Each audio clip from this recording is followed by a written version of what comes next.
A service of KIBMradio.com, the Internet's home for an all old-time radio.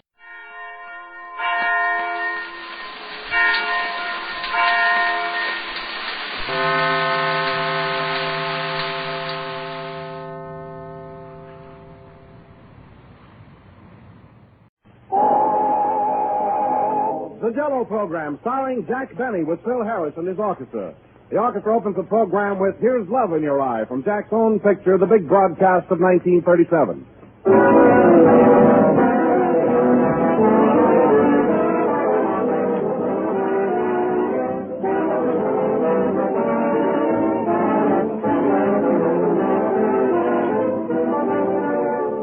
Hang out the welcome sign. Strike up the band. Jack Benny's back with us again. Tonight marks the beginning of Jack's and Mary's third year on the air for Jello, and they're raring to go. And judging from all the letters we've had, you're raring to listen. So everybody's happy, and lots of the credit for that goes to you, our audience. Because your enthusiastic support of Jello makes it possible for us to continue these programs. The makers of Jello have asked me to thank you for your encouragement. And they've also asked me, as official Jello spokesman, to thank Jack and Mary for all their grand work in the past, and to wish them great good luck on the new series they begin tonight. So let's give 6 delicious cheers for the one and only genuine Jello, and for Jello's one and only Jack Benny.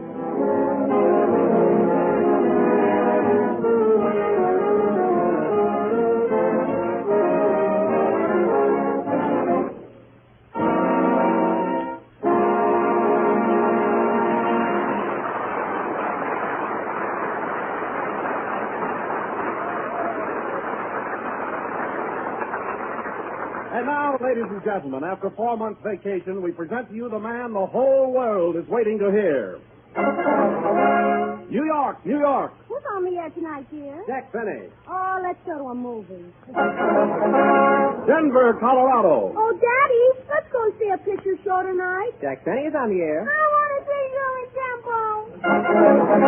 Glasgow, Indiana. Heather, who's on the radio tonight? Jack Benny. Well, it will cost me money, but let's go to the movies. So now, ladies and gentlemen, we bring to you the man who has done more for moving pictures than any other comedian, Jack Benny.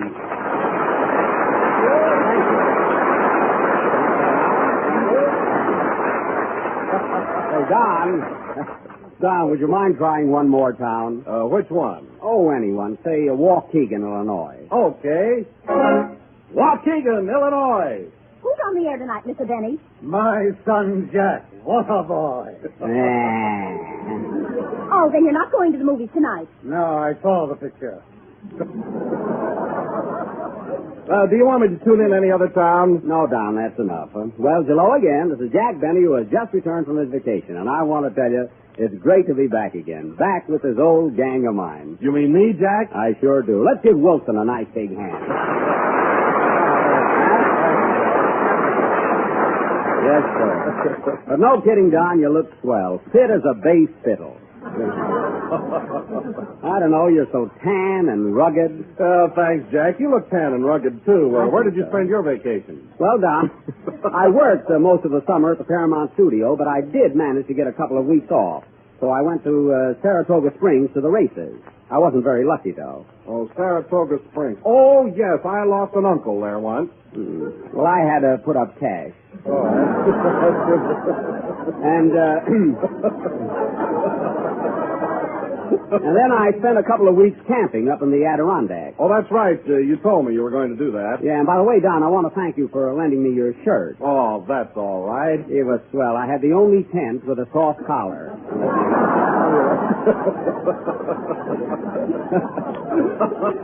I told you that would go over, didn't I? I like that a lot. What have you been doing the last few months, Don? Well, I had your job. I was master of ceremonies on the Jello Summer Show. Oh, sure. You know, Jack, the Jello sales increased tremendously. They did, huh? Yes, sir. And that means that while I was telling jokes, more people than ever before went out and bought Jello. While you were telling jokes. Well, that's a boost for the product only. Come in. Pardon me. Lewis is my name. I'm a reporter on the Radio Guide. Oh, yes. I'm here to get an interview. Oh, of course. Certainly. Pardon me, Don. Has Kenny Baker arrived yet? Not yet. Thanks. I'll wait. Hey, you know, I'm Jack Benny. Yes, I know. What were we talking about, Don? Oh, you were saying how tan and rugged I look. Oh, I thought we went further than that. Oh, Don, look who's here. Hello, Don. Hello, Jack. Hello, everybody. Hello, Mary. Mary! Well.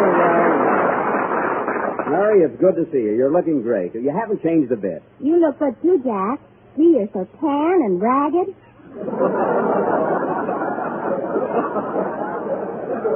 Mary, it's not ragged, it's rugged.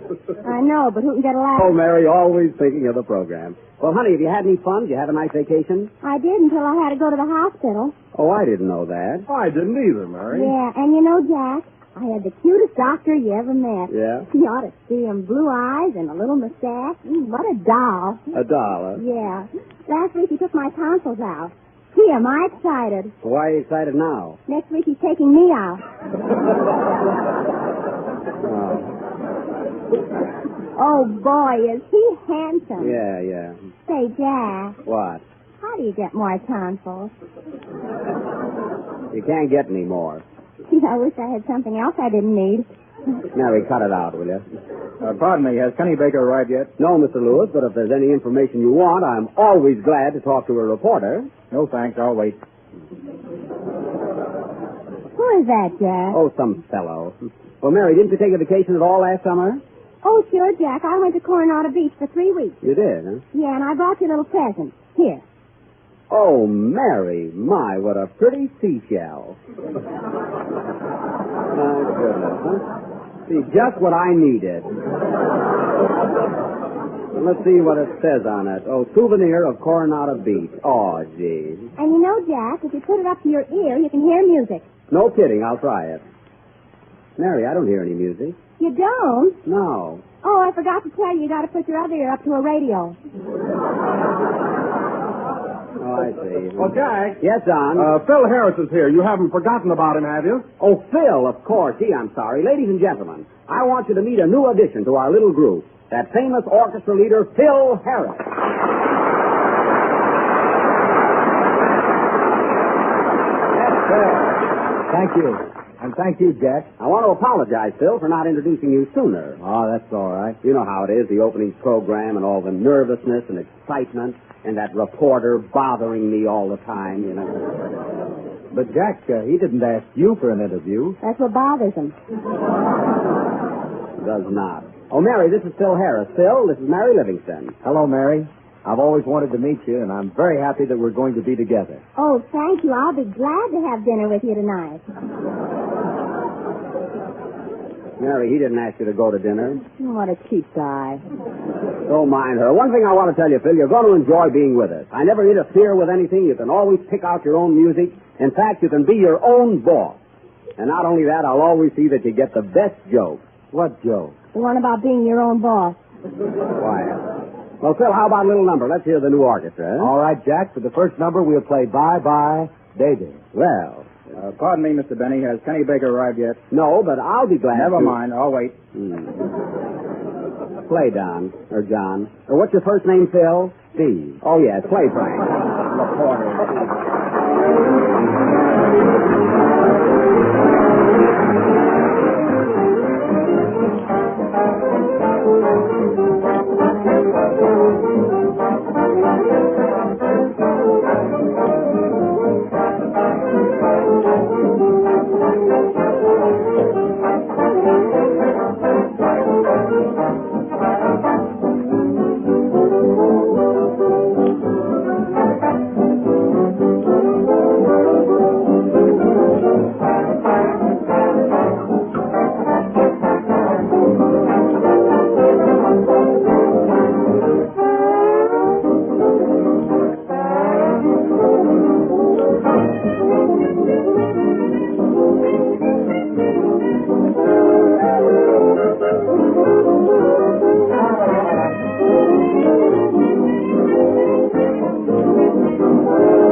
Bye Bye Baby, played by Phil Harris and his orchestra, with Johnny Green at the piano on another program.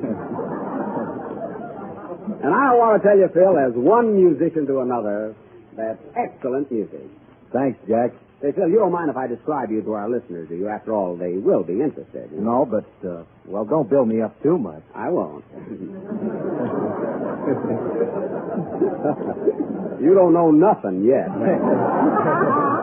Well, anyway, folks, in describing Phil, I might say he's tall, rather good-looking. The ladies like him.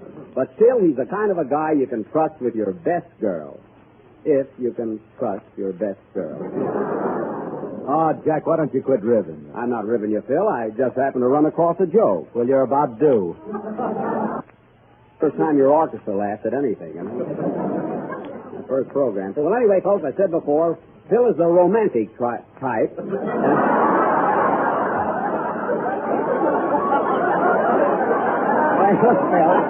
I didn't mean that. Well, that was really a slip. I didn't mean that. Phil is a romantic type. Yes, sir. He's got fire in his eyes, a wave in his hair, a smile on his face. And rhythm on the range.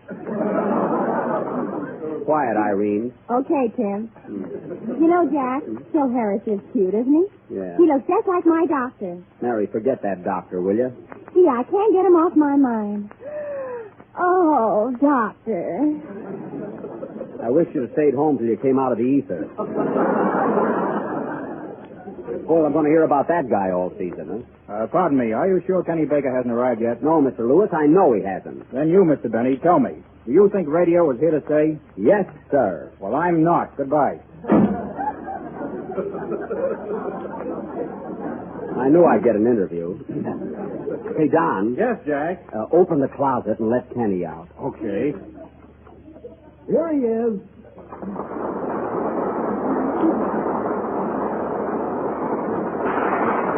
Hiya, Kenny. Hello. Oh, Kenny, you're not sore because I locked you in the closet, are you? No, but you didn't have to hang me on a hook. Well, I'm always neat. Hey, I was saving you for that big entrance. You heard that applause, didn't you? Oh, sure. Thanks, Jack. Certainly. Hello, Kenny.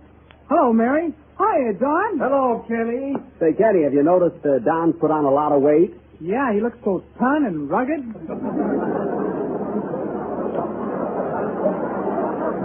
Maybe we carry that joke far enough. And, Kenny, I want you to shake hands with our new orchestra leader, Mr. Harris. Glad to know you, Kenny. Gee, it's a Phil. I knew he was going to say that. And why didn't you stop him? Oh, I took your line. I'm sorry, man. Well, tell me,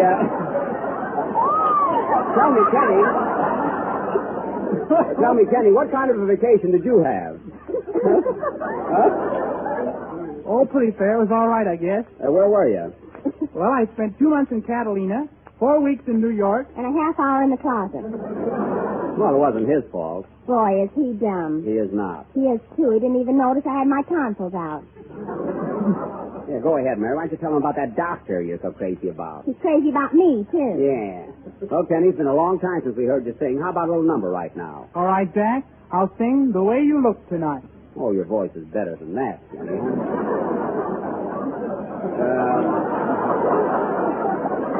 Hey, I didn't think that was going to go over that big, did you? Well, go ahead. Oh, the phone. Wait a minute. Hello? Yes? Oh, it's for you, Mary. Hello? Yes? Oh, hello, doctor. It's my doctor, Jack. All right, stop trembling. Huh? How are my tonsils? That's good. What's that? You have? Well, I've been thinking of you, too. If you leave her romance out of this program. What? Oh, doctor. No. No, Doc, you'll have to coax me. No. No, you have to coax me. You'll have to coax me. Fine. Oh, doctor, this is so sudden. What does he want, Mary? A check for the operation. Oh. Some nerve. I'm glad I met Phil Harris. Yeah, sing, Kenny.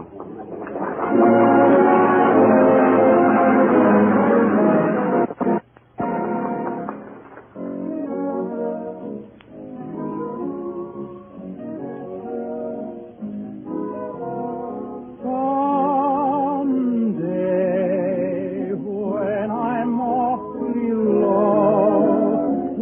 when the world is cold, I will feel a glow just thinking of you and the way you look tonight. Lovely, with your smile so warm and your cheeks so soft, there is nothing for me but to love you, just the way you look tonight. With each word your tenderness grows, tearing my fear apart, love, and that laugh that wrinkles your nose touches my foolish heart.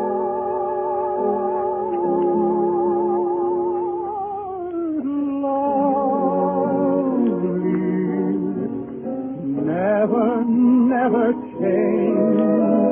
Keep that breathless charm. Won't you please arrange it? 'Cause I love you. Just the way you look.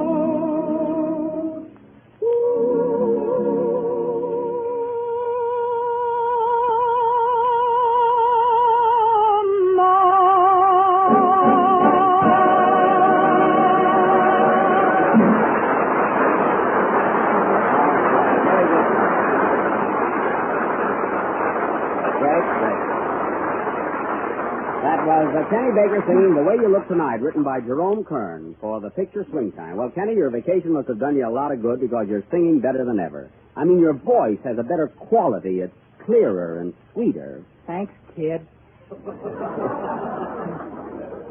Kid, well, time marches backward. Say, Jack, will you do me a favor? What is it? I brought my girl over to our first broadcast, and she's dying to meet you. She just wants to say hello. Oh, I didn't know you had a girl. Sure. I met her this summer over at Catalina. Boy, she thinks I'm pretty hot. Well, bring her in, Kenny. I'll be glad to meet her. All right. She's kind of dopey, though. Yeah, I figured that, yeah. Bring her in, huh? Come here, honey. I want you to meet Jack Benny. Oh. Hello. Hello yourself and see how you like it. Well, so you're the little girl from Catalina. Yeah. What's your name? Lena Cat. Oh, go on. Who told you to say that? Kenny, ain't he screwy? So, Kenny, you sure know how to pick him. You got a nice little girl there. Yes, but she's fickle. She likes Fred McMurray, too. Oh, Fred McMurray, the movie star? Yeah, he's my green man. She's smarter than I thought she was. Mary. So you like Fred McMurray, huh? I'll say. Gee, I'd go to see him even if it wasn't that night.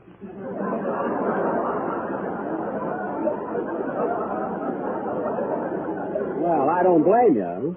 Oh, Mr. Benny, I hope you don't think I'm too fresh, but, What is it? Come on, don't be bashful. would you give me a lock of your hair for a souvenir? Ah, you are fickle. But isn't that cute, Mary? She wants a lock of my hair. Why don't you give her the whole wig?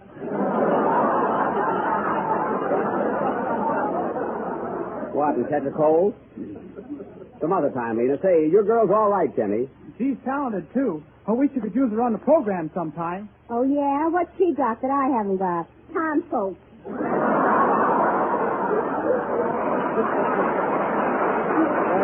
Hey, that's good, you know. Well, Jack. What is it, Don? Your guest star has just arrived. Oh, did he get here? Gee, I was worried there for a minute. Keep him in the entrance till I introduce him. Ladies and gentlemen, I know that all of you have heard and read about that hazardous transatlantic flight made by Harry Richmond and Dick Merrill, one of the greatest achievements of mechanical skill and human daring the world has ever known. This round-trip flight was made in exactly 39 hours and 17 minutes. What courage, what stamina to endure the rigors of such a flight.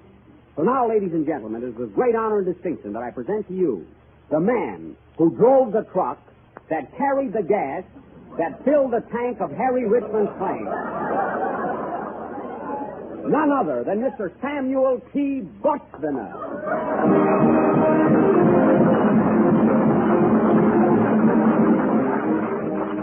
Mr. Buchviner, I cannot tell you how grateful I am for your appearance on our program this evening. Thank you. Now, how did you feel when you were given this assignment to deliver the gas to Mr. Richmond? Well, I was a little nervous at first, but I knew I could do it. I see.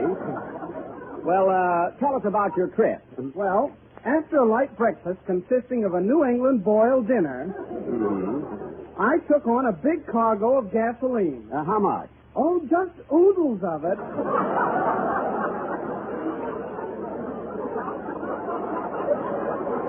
Oodles of gasoline, I see. Yes, well, anyway, I swung into my truck and took off at exactly 3:10 a.m. From the gas station? Uh-huh. I made moderate speed through 59th Street until I reached the Queensboro Bridge, and then I let her out. How thrilling.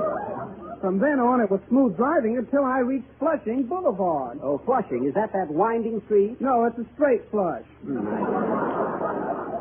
Now, tell me, on your trip to the airport, did you encounter any headwinds? Yes, but it was all right. For buoyancy, I'd filled my truck with 40,000 cannonballs.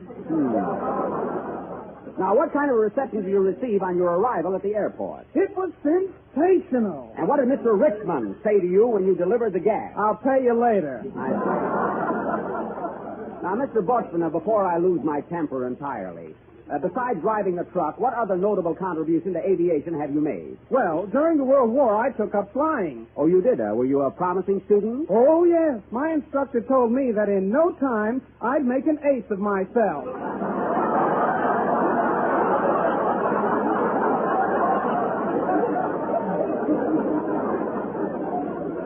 Getting back to your journey, did you have any trouble on your return trip? Yes, I hit a road pocket and was thrown out of my truck into an open manhole. Oh, my goodness. Mary, what are you laughing at? An ace in the hole. Okay, now, just one more question. Did you make this trip alone? No, I had my assistant driver with me, Mr. Borscht. Well, I don't want to appear personal, but there has been a report that you and your co-driver have been on rather unfriendly terms, especially on this last trip. Is there any truth to that? Definitely no. It's an... Well, I'm glad to hear that. In fact, there's never been any jealous flow. See? I get it. So do I, and thank you. Is Mr. Borch here with you? Yes, he's sitting right in the audience. Well, put him on a plate and bring him up. Mr. Borch, will you come up here, please? I wish I had known this sooner. So you also made this trip, huh? Yes, sir. Well, tell me, when you get behind the wheel of a truck, what road do you like to travel best? You mean my favorite highway? Yes. Oh, Jack, give me the road, the white winding highway. Then let me know the unbeaten byway, and I'll travel on.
Twin baby sings and the motion picture of the same name. And now, ladies and gentlemen, our first program is nearly over, and I'd like to announce our feature attraction for next Sunday night. Most of you have read that outstanding novel by Hervey Allen called Anthony Adverse. And many of you have already seen Warner Brothers' great production. If you haven't, see it this week. Because next Sunday night, we are going to present our version of that famous classic. Our own super, gigantic, stupendous, colossal presentation, Anthony Adverse. Don't miss it, folks. Next Sunday night, you'll cheer. Hooray! You'll laugh. You'll cry. You'll sneeze. Gesundheit. Next Sunday night, folks, when we bring you Anthony Adverse, in addition to the regular newsreel, short subjects, and bank night. Bring your own bank. What thrills, what chills, what glamour. What are you talking about? I don't know. Next Sunday night, Anthony Adverse.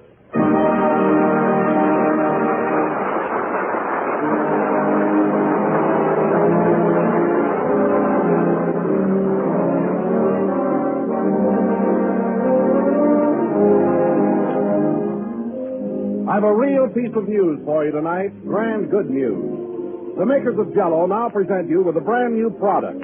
Jell-O chocolate pudding, the best tasting chocolate pudding that's ever come your way.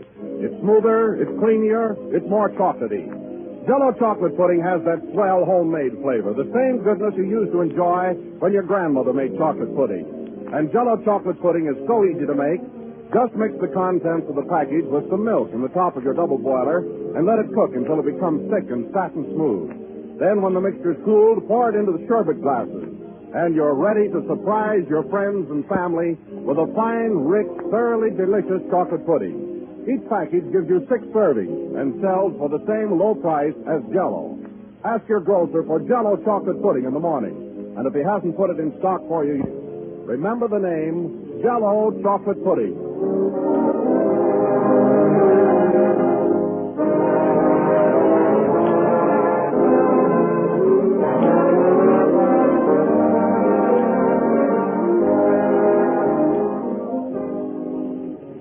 This is the last number of the first program in the third Jell-O series, and we'll be with you again next Sunday night at the same time. Meanwhile, I'd like to announce that the chap who played the part of the truck driver on tonight's program was Benny Baker of Paramount Pictures.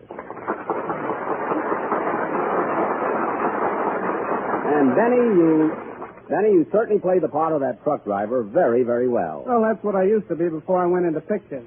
Don't sell your truck. Why? Mary, isn't he nice looking? Nah, he looks like my doctor. Oh, good night, folks.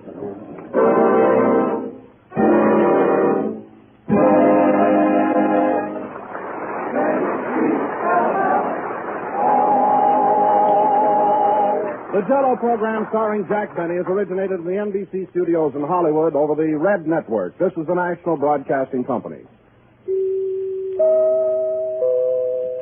KFI Los Angeles.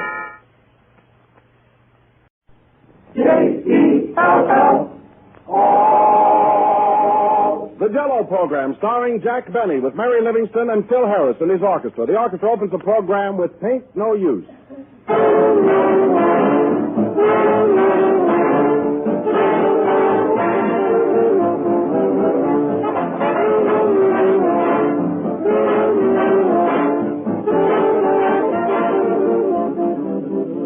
Here's something that's most unusual, the sort of thing that doesn't happen often. Back in 1919, Jell-O received a fine letter of praise from Mrs. Ray T. Thorne of New York City. And now, 17 years later, we hear from Mrs. Thorne again. She's a real friend of Jell-O. Just listen to what she says.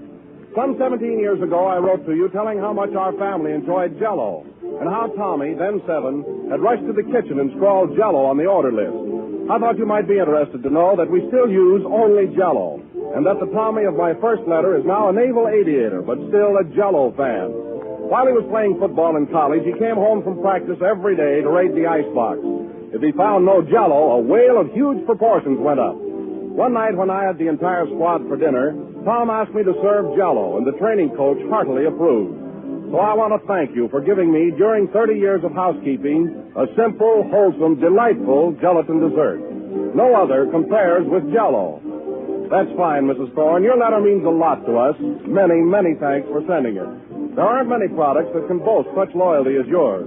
And here's wishing you and your aviator son all the luck in the world.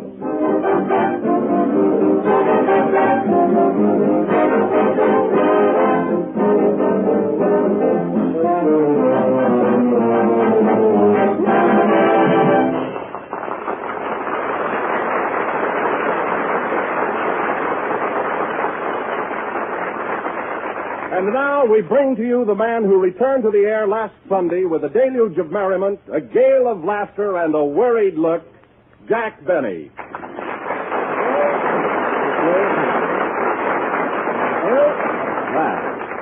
Me worried.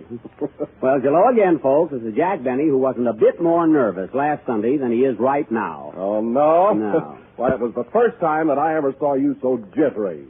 An old trooper like you. Well, after all, Don, it was our opening program. Well, that was nothing to get excited about. You know, I wasn't nervous. No, not much. You were stammering so much before you got through. Jell-O had 12 delicious flavors. Well, that's twice as good as ever before. Yes, and twice as stammery for me there. Yes. Well, I can't argue with you there. But, Don, seriously,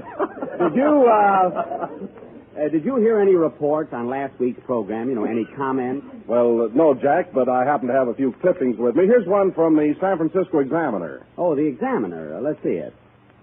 Sunday radio reviews. A Manhattan merry-go-round, very good. Phil Baker, excellent. Eddie Cantor, great. Jack Benny, 8:30 to 9. Well, that's quite a notice, isn't it? All right. Not a rave, but at least it isn't a panic. Any other glowing reports, Don? Oh, yes, here's one from a local paper, Jack. Read it. With a big headline, no less. Well, Jack Benny's first program goes over with a thud. You must have thought it was our thud program. It was our fuss. Well, what else does it say? It says, all in all, Benny's humor showed the most complete display of brass that this critic ever heard. Brass, he must be talking about the band. I'll have to speak to Phil Harris about that. Did you call me, Jack? No, Phil, I was just talking to Don about our fuss program. Have you heard any reports on it? Nothing to speak of. I see. But say, Phil, I did hear some awfully nice things about you. Thanks, Jack. I hear some awfully things about you, too. Hey, read that right, will you? Oh, pardon me. I mean, I heard some awfully nice things about you. He's just a little excited, folks. But you know, Phil, you were a little nervous last week, too. You were shaking, so I don't see how you ever managed to lead your orchestra. Oh, it was easy, Jack. I just grabbed my baton real tight, and my nerves did the rest. Oh. Well, you deserve a lot of credit. Huh? Come in. Telegram for Jack Benny. Oh, thank you.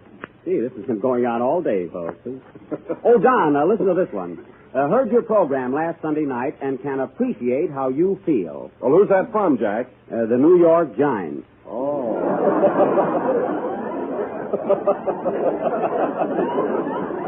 Oh, it's nice of them to remember me.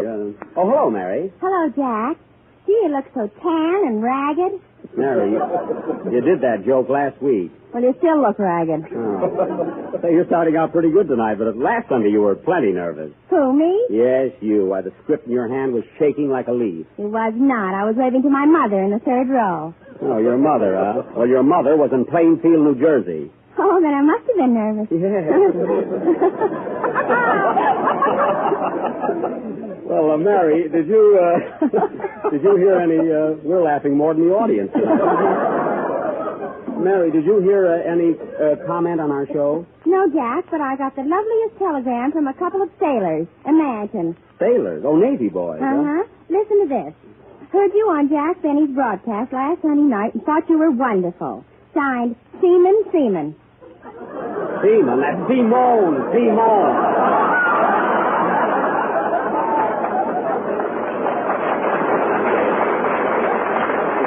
Simone. Oh, they were seasick. Yeah.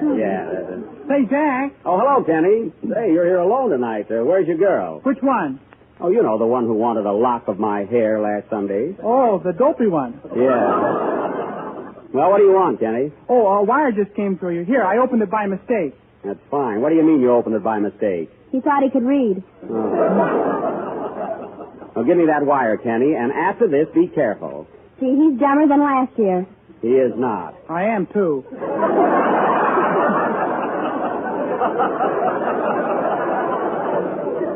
All right. Oh, hey, fellas. Get this wire. Oh, boy. Get this. It says, felicitations on your debut last Sunday, repercussions of which are still reverberating. Cease. Your nonchalance and savoir-faire dominated the festivities throughout. Cease. Accept my sincere approbation. Who's that from, Jack? Freddie Bartholomew. Wasn't that sweet? Well, somebody likes to play, Phil.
That was Sing, Sing, Sing, played by Phil Harris and his orchestra. And very good. Thanks.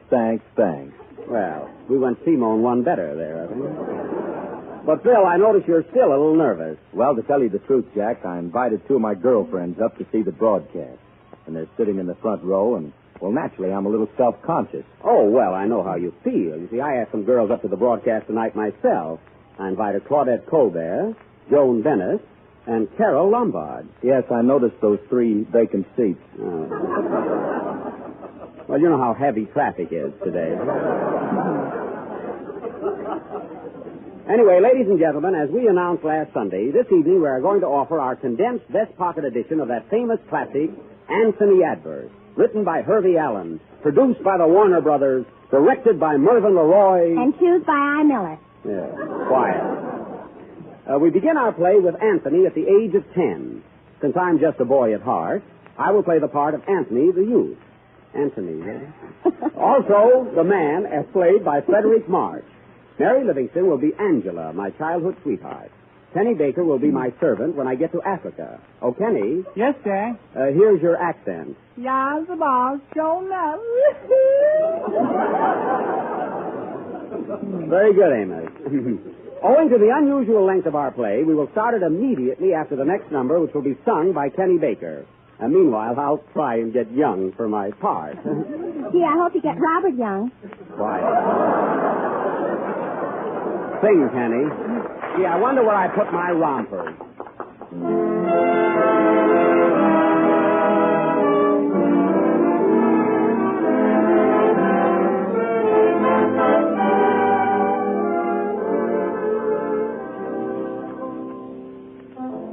The night was filled with sweet surrender. I had a million things to say. We shared the moon in all its splendor. You pressed your lips to mine, and by the way,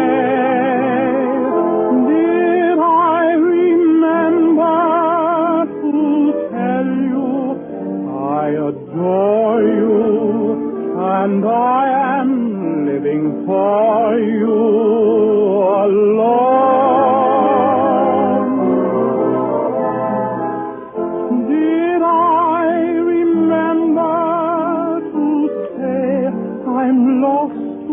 about you, and just how mad about you I've grown. You were in my arms, and that was all I knew. We were alone, we two. What did I say to you? Did I remember to tell you I adore you and pray forevermore? You are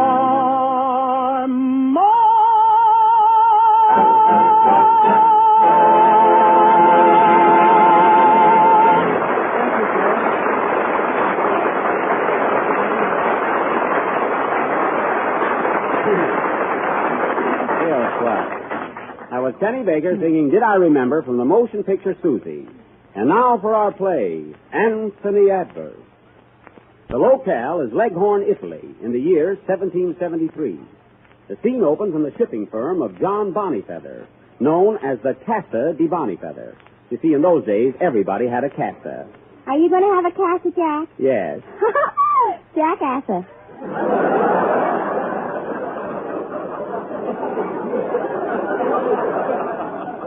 All right, let's get into the mood. Italy, 1773. Anthony Adverse. Curtain, light, music.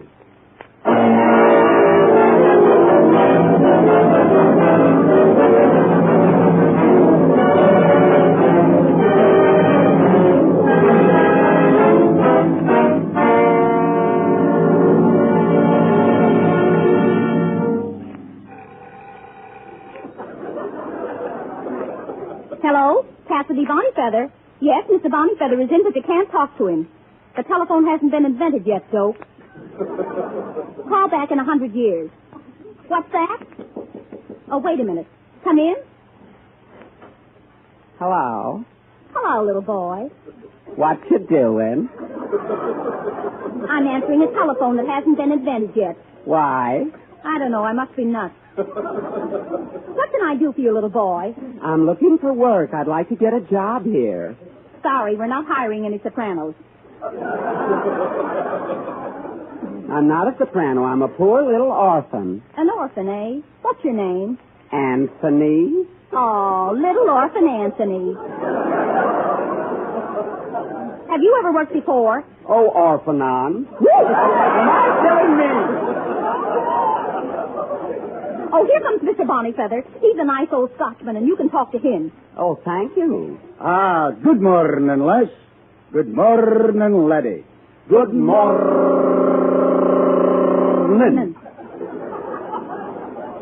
Shut off that motor. Who are you, laddie, and what brings you here? I'm Anthony, sir, 10 years old and looking for work. Work? Yes, don't tell me that hasn't been invented yet. Well, you look like a bright lad. Anthony, what is your last name? I haven't any, sir. Well, laddie, I'll get you a name. Aye, and a job, too. I've got an eye. I know. I'll put you to work in the accounting department. Anthony, do you know arithmetic? Oh, sure, I can count up to 10. Up to 20 with my shoes off.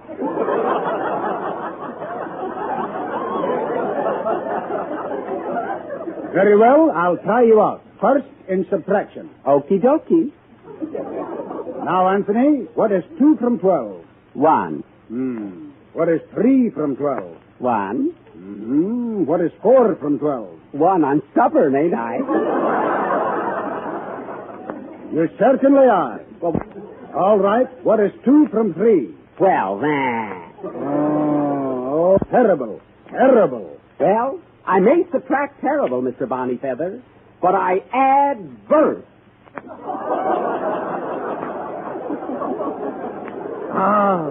Adverse. That's it. That's what we'll call you. Anthony Adverse. Anthony Adverse. Anthony Adverse. Now and forever.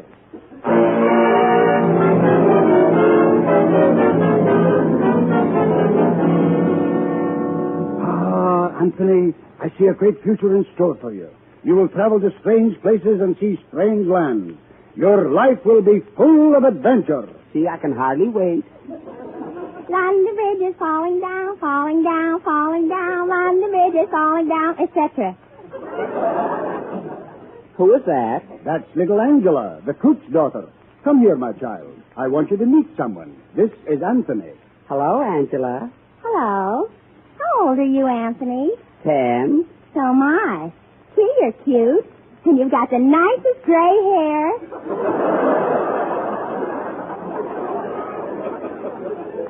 Say, I got plenty of worries, believe me. Well, children, I have work to do, so just run around and play. See, that Mr. Bonnyfeather's awfully nice. He's a Scotchman, isn't he? If he isn't, he's wasting a lot of ours. And speaking of Scotchman, you will find that Jell-O, too, is economical. With its 6 delicious flavors, strawberry, raspberry, cherry, orange, lemon, and lime.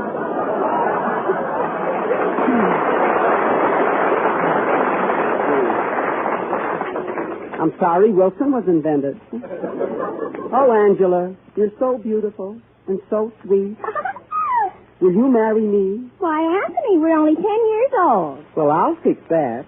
Time marches on. 10 years later. Angela, will you marry me? Will you, Angela? Yes.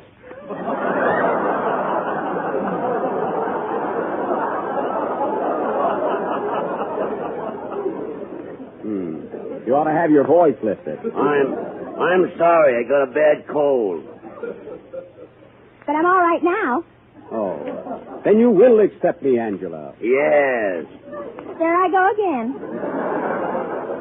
Angela, I'm so happy. Come, sweetheart. We'll be married at once. Anthony. Angela.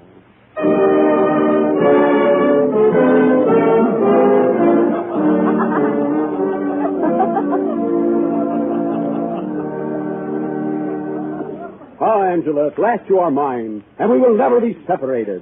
Never. Oh, Anthony. What is it, Mr. Bonnyfeather? You must leave here immediately. I'm sending you on a special mission to Havana to collect some money that is owed to me. Havana? Aye, lad. You must contact Carlos Sibo, a wealthy Cuban. He's a celebrity customer, but I want my money. What does he do? He runs a sugar plantation. Good. I'll try and get a lump sum. Angela, be brave. I must leave you at once. All right. Ah, poor Angela. What will you do all the time I'm away? Oh, I'll get along. That's what I'm afraid of. Now, goodbye, darling. I'll see you in 5 or 10 years. Goodbye, lover. Goodbye, Mr. Bonnyfeather. Goodbye, Anthony. Don't forget that lump sum. I won't. Will you miss me, Angela? Yes. Gee, I'll be lump sum. Well, goodbye. I'm off to Cuba. Cuba, that's where he's going. Cuba, that's where he'll stay. Cuba, where wine is flowing. Anthony Adverse is now on his way to Cuba and will arrive there immediately after the next number. Play, Phil.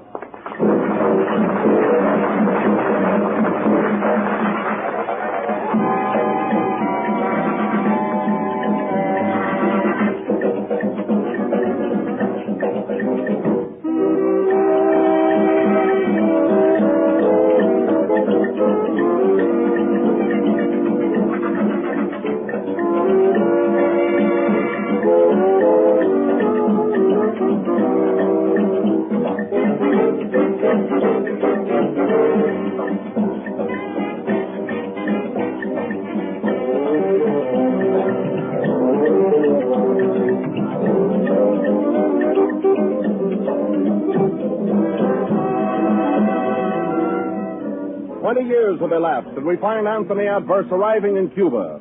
His boat has just docked mid scenes of Cuban revelry. Goodbye, Captain. Goodbye, Mr. Edwards. La cucaracha, gangway. I'm looking for Mr. Adwoy. Ah, Mr. Adwoy? Yes, are you Carlos Thibault, the Cuban? Am I a Cuban, is asking. Welcome to Havana, my friend. ¿Cómo estás, senor? Estoy muy bien, gracias, amigo mío. Ha, ha, ha, you said it. You know why I'm here? Sure, Mr. Bonifetter wrote me, so I want you to be my guest. Thank you. I want your stay in Cuba should be a pleasure. Don't be afraid to ask for anything. Everything I got is yours. What have you got? Nothing. I see. Now listen, Carlos. You owe Mr. Bonifeather a lot of money, and I'm here to collect it. Take it easy, Anthony. Stay here with me. We'll go out and make bookie. Listen, I don't do that kind of stuff. Come on. Now, first you'll have to get some new clothes. New clothes? Why? I'm a tailor. Now listen, Carlos, let's settle this debt right now so I can get back to my wife. Pipe down, Poopsie.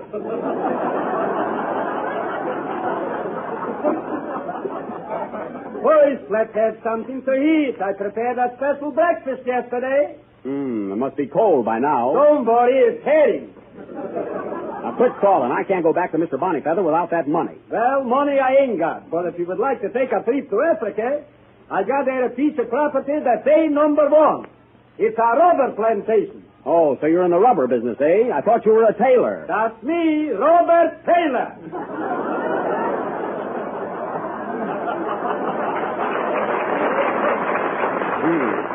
And you say if I go to Africa, that plantation will belong to me? Take it, my friend. That's yours. All right, I'll go. Adios, Carlos. Adios. Who needs it? I'm off to Africa. Africa, that's where he's going.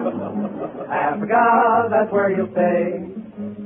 Africa, where are you going? 10 years later, and we find Anthony in darkest Africa, where he has become the owner of a rubber plantation in the jungle. He is plagued with fever, drunk with power, and mad with greed.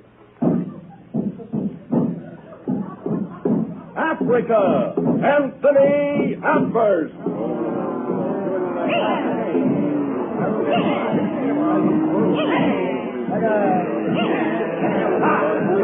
Stop that infernal noise. Come on, you slaves. Get busy there. Cut that rubber. Haul that barge. Tote that bale. This heat is enough to drive you out of your senses. Hey, boss. Yeah, what do you want? Gooba, gooba, glooba, gluno, guno, thou. Oh, yeah? Well, why don't you do something about it? I don't know what it means, that's why. I want a drink. Where's my man Friday? Friday. What's that, boss? Are you my man Friday? No, sir. I'm your chocolate sundae. Well, give me a drink. I'm getting drunk with power. Oh, Mr. Adverse, why don't you give up this life and go back to your own people? Ain't you got no heart? No, I ain't got no heart. I ain't got no conscience. I ain't got no soul. Have you got a match?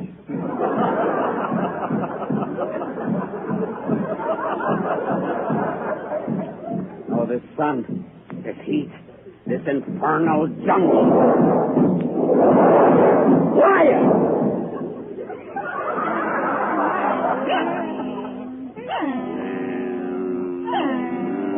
Quiet, you slave. Ouch, that whip is always getting caught in my leg. But I can take it. What's the matter with the boss, man? He must be delirious. Better bring him some water. That's what I want. Water. Everything is going black. Look, he's fainted.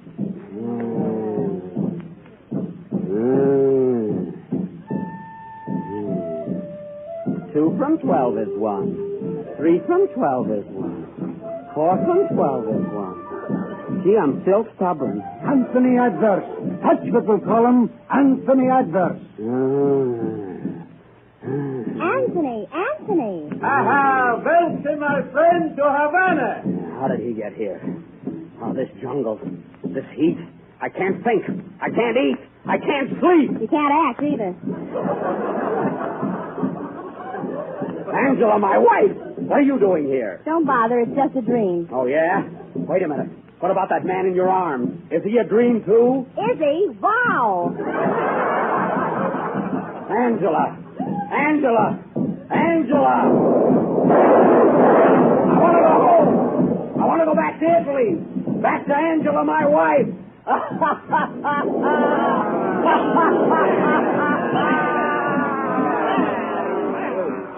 Ladies and gentlemen, this production will be continued.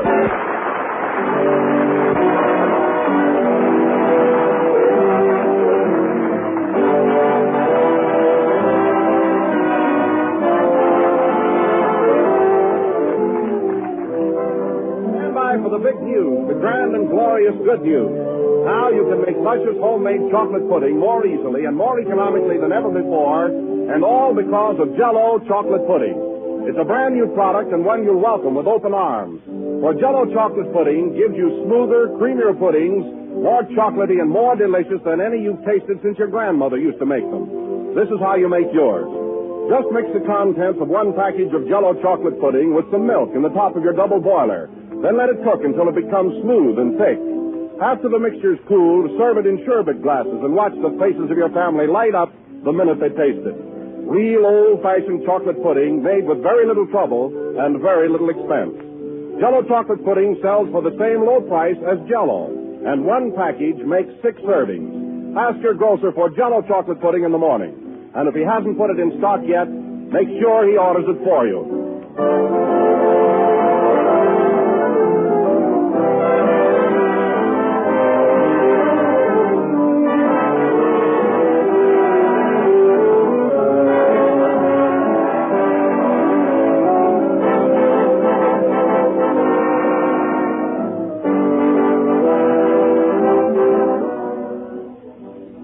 This is the last number of the second program in the new Jell-O series, and I hope you'll all be listening in next Sunday night when we offer our second episode of Anthony Adverse.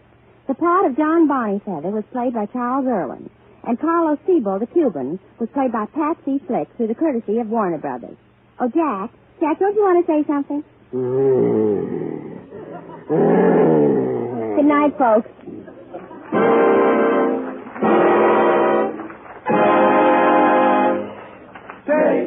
Jell-O. The Jell-O program starring Jack Benny with Barry Livingston was a Red Network presentation of the NBC studios in Hollywood. The tune When I'm With You is from the score of the picture Poor Little Rich Girl. This is the National Broadcasting Company.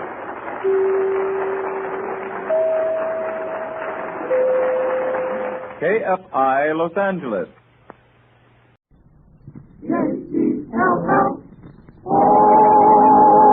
The Jell-O program starring Jack Benny with Mary Livingston and Phil Harris and his orchestra.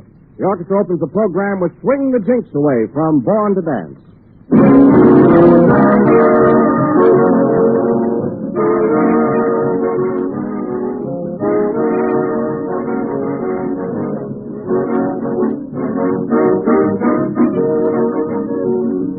Sometimes the easiest way is the best after all. And when it comes to ending a meal, for instance, what could be easier to prepare and what could be better to taste than Jell-O? Grand, refreshing Jell-O, adding such beauty to your menus with its 6 glowing colors, bringing such swell satisfaction with its 6 delicious flavors.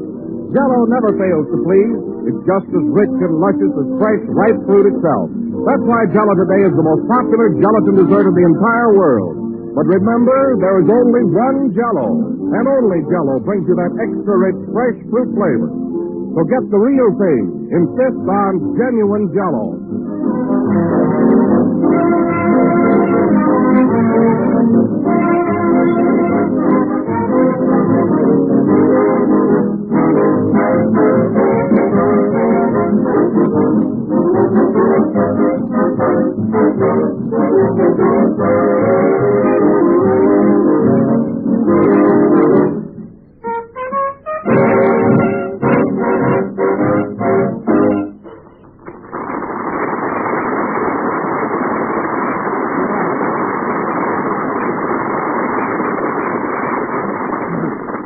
Ladies and gentlemen, we bring you that rising young movie star, Jack Benny.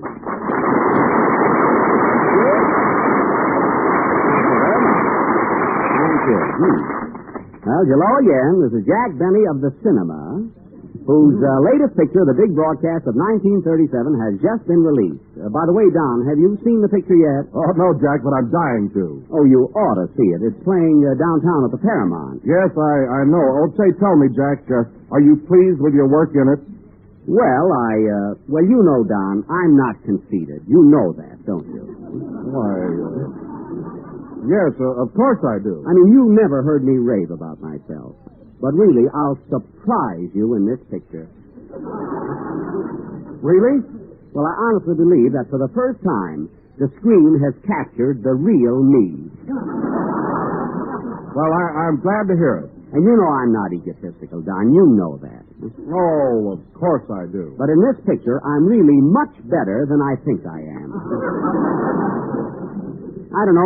I just can't find a word to describe my performance. Well, Jack, would you say you were, terrific? Well, yes. Yes, Don, I would. And you know, Don, there's one big romantic scene in the garden where I ask the heroine to marry me. You know, I get down on my knees and I plead with her. I say, Gwen, darling, will you marry me? And as the moonbeams cast their magic spell over us, she looks into my eyes and softly whispers, no. Well, I saw it and cried. And, Don, you know when a fella can cry at his own picture, well... Tell me, Jack, how do you look on the screen? I mean, how do you photograph? Well, I'm glad you brought that up. Don, you know I never brag. Now, you know that. Huh? Oh, yes. Well, now, come here a minute. Now, don't misunderstand me. You've seen Robert Taylor, haven't you? Mm-hmm. Well, let's not talk about it. Come on now, I want to hear some more. No, Don, no, I'm acting like a kid. No. Then, Jack, you really feel that you've established yourself as the great screen lover? Definitely. Well, to tell you the truth, Don, I was so good in those love scenes that in my next picture, they're just going to give me a leading lady and a Davenport.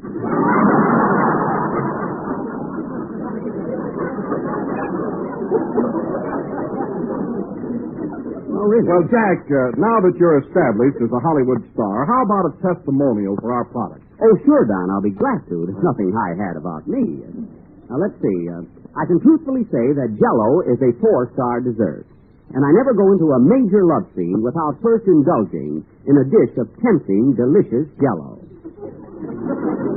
Thank you, Mr. Benny. Oh, you can still call me Jack. Say, Don, we're continuing with Anthony Adverse tonight, aren't we? Oh, yes. I want to speak to Phil about the incidental music. Pardon me a moment. Love sends a little gift of roses. Hello, Don. Where's Jack? Why, he's over there talking to Phil. Oh, say, Mary, Jack was just telling me about his picture, the big broadcast. Have you seen it? Yeah, and oh boy, what a picture. Gee, it's swell. Well, confidentially, Mary, how's Jack in it? Jack? Well, Don, you know I'm not conceited. You know that. Yes, Mary, yes. And you know I never brag. No. Well, he's lousy.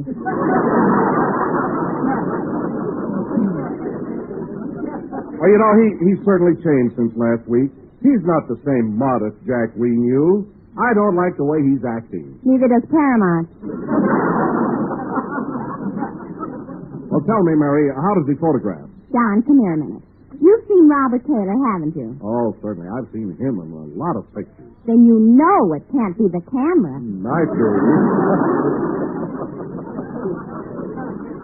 Now sends a little gift of roses. Hello, Mary.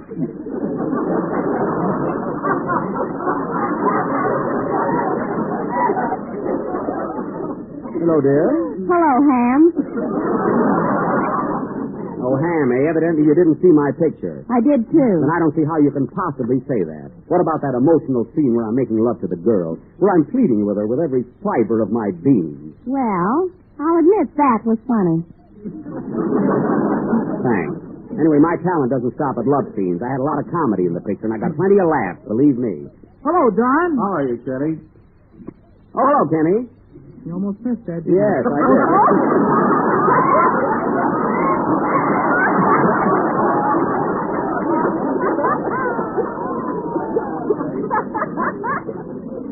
Oh, say, Jack, I went to see your picture last night. Oh, did you? Uh-huh. I took my girl with me. Well, did you laugh? Yes. She says the funniest thing. That's fine. You go to see my picture and you laugh at your girl's joke. Gee, I had to. She bought the tickets. Well, why didn't she laugh at my joke? She heard them before. Oh. Say, Jack, why don't you stick to radio and forget pictures? Oh, yeah? Buck up, Jack. You'll make good yet. I certainly have boosters in this crowd. Oh, well, gee, I thought I was good, but... Say, I don't know. I liked you, Jack. Thanks, Tom, but that would mean more to me if you'd seen the picture. I don't know. I guess I was just over-enthused, that's all. Yeah, I don't know. Mary didn't like me either. I was just kidding. You were not. Say, where there's smoke, there's fire. Maybe my acting wasn't so good. Say, we all make mistakes, only I just happened to be in front of a camera. That's all. Oh, Jack, cheer up. Hey, maybe I'm not the type for pictures. I don't know. Say, Phil, it's about time for your number, isn't it? Okay, Jack, anytime. Yep. Say, we can't all be gables. Answer the phone, Mary. Hello? Who? Just a minute. It's for you, Jack. Waukegan calling. Oh, Waukegan. Hello? Yes? Oh, hello, Dad. Well, this is a surprise. Yeah, I'm glad you called. Oh, I feel all right. I just had a little disappointment. Nothing important, just my career, that's all.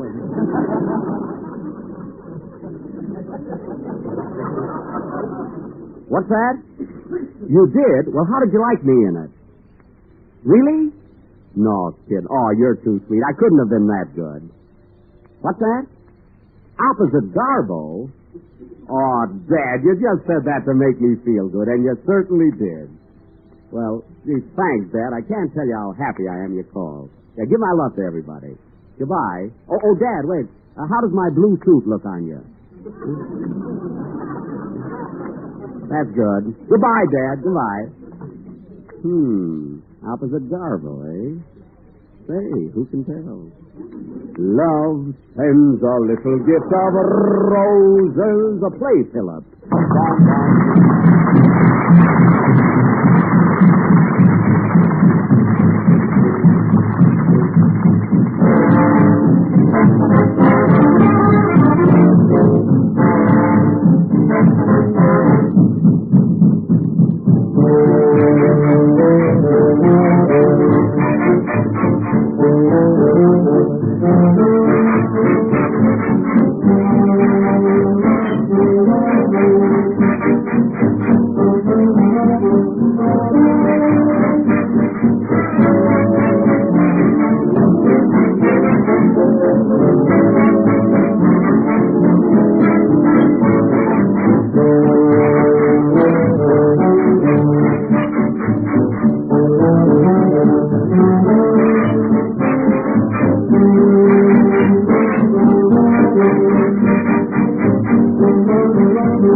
Very good.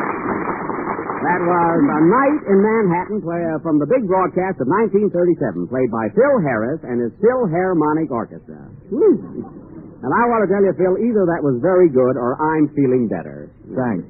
Say, Jack, I heard the gang ribbing you before, and I want to tell you something. Yeah? I saw your picture twice. It's swell. You were great. Why, you stood out like a sore thumb.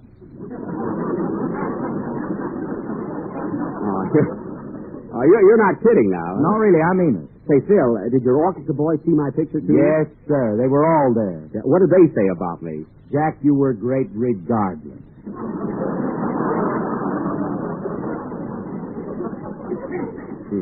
Why don't I shut up? I think you got something there.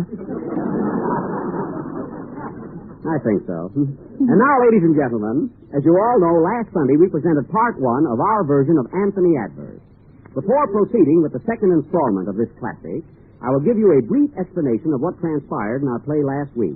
I think our listeners would like to know what happened. So would I. Very well. For the benefit of Mary, who was in the play and don't know what happened, I will explain. As you may recall, I played the role of Anthony, who at the age of 10 arrived at the Casa di Bonifeather in Italy and asked for a job which he received. Jack, who played the role of the Casa? Nobody. Oh, no casserole. 10 years later, he married the cook's daughter, Angela. That was me. Quiet. And immediately after the wedding, Anthony was sent to Cuba alone to collect some money from Mr. Bonifeather, his employer. From there, he went to Africa, where he became a powerful, wealthy, greedy owner of a rubber plantation. Mary, what are you laughing at? Gee, do I have to have a reason? Well, anyway, the heat of the jungle, the chant of the natives, the beat of the tom-toms, and Mary's laughter finally shattered his nerves completely. He fell to the ground, dragging the curtain with him, thus ending the first half of Anthony Adverse. We will pick it up. We will pick it up from that point immediately after the next number, which will be sung by Kenny Baker. Oh, Don, in my resume of the play, did I leave out anything important? Well, only that Jell-O is the largest selling gelatin dessert in the world, and every day millions of people eat it. Oh, yes. Without that, there would have been no suspense. Gel, Kenny.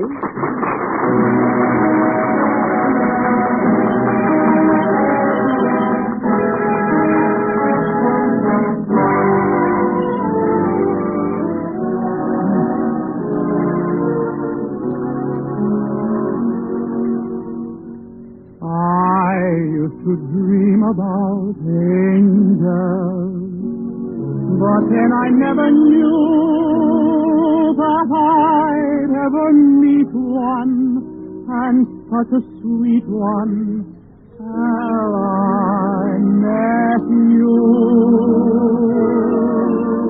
When did you leave heaven? How could they let you go?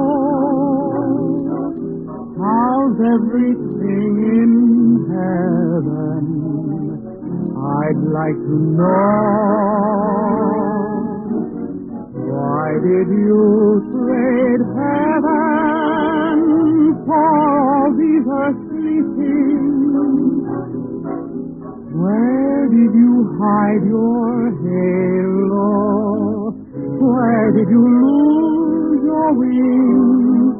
Have they missed you? Can you get back in? If I kissed you, would it be your kiss? I am only human, but you are so divine.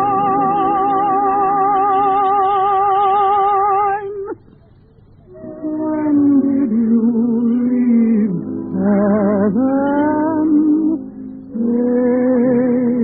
angel?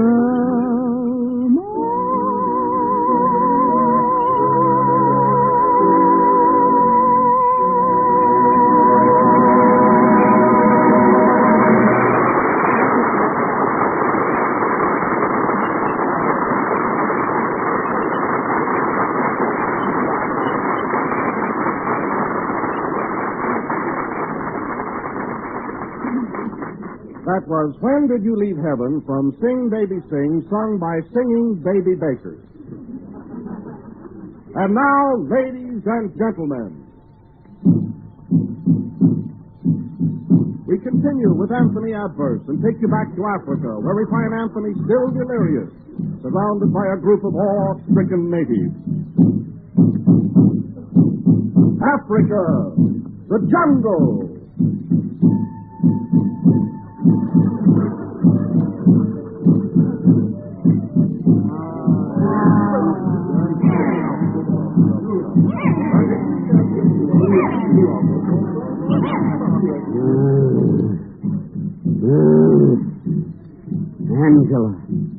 Angela. Hey, Bumbo. Yes, sir. How's the boss getting along? Gooba gooba delirious. Gooba still delirious? Gooba. Well, shut my mouth.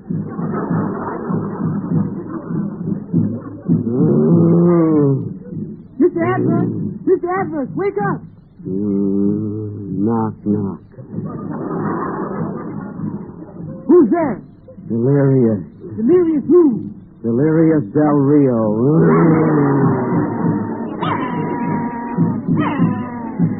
Water.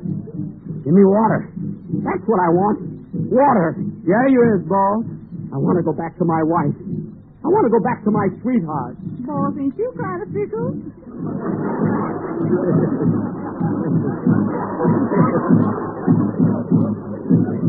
I want to get away from this infernal heat. This jungle. Look, boss, look. Here come a white man. White man? Too late. I've already signed Phil Harity.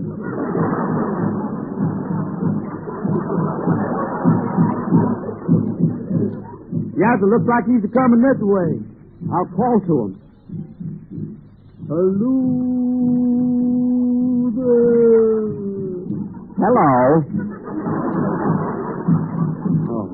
Anything wrong, stranger? Yeah, you're supposed to be further away. Besides that, I'm dying. Dying, poor fellow. I want to go back to Italy. Back to my wife. I'll take you back to your wife. Why doesn't he mind his own business? Quiet. Have no fear, stranger. I'll bring you back. Who are you? Frank Buck. Frank Buck! Hooray! He'll bring me back alive! Natives. Natives, at last I'm leaving here. But come, sing to me. Sing to me once more the song of the jungle. Jungle bell, ring along. Oh, what fun it is to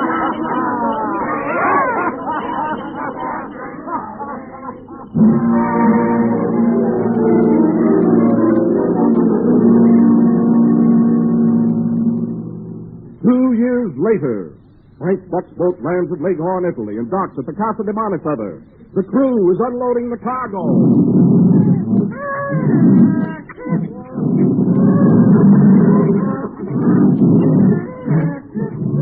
Hey, Joe, come here and help me check this cargo. Okay. Let's see. 1 lion, 2 tigers, 4 giraffes, 1 ringtail monkey, 2 black monkeys. Here's a funny one. What's this? It's me, and let me out of this cage.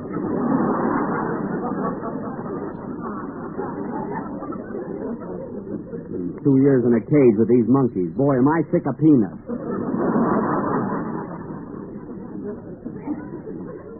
Hey. Is this the Casa de Bonifeather? Yes, sir. The place has changed. Well, I must go in and see Mr. Bonifeather right away. Come in. Hello, Faith. Are you still working here? Anthony Adverse. It can't be you. Oh, it can't, eh? How's Mr. Bonifeather? He's dead. Yes. How's business? Likewise. Well, I don't care about that. Where's Angela, my wife? She's Where is she, I say? Don't look at me like that. Where's my wife? She's in Paris and has become a famous opera singer. Didn't you see this morning's paper? No. Well, here, get a load of this. Jimmy Starr's column. Your correspondent has it on good authority that Angela Adverse and Napoleon Bonaparte are that way. This golden voiced canary and the Emperor were seen holding hands at the Emperor State Building, where they were building and cooing. My wife and Napoleon, huh? Well, I'll put a stop to that. I'm leaving at once for France. Goodbye, Faith. Goodbye. Goodbye. Goodbye. Who are those other 2 girls, Faith? Hope and Charity. I'm off to plan. I sure get around, don't I, folks?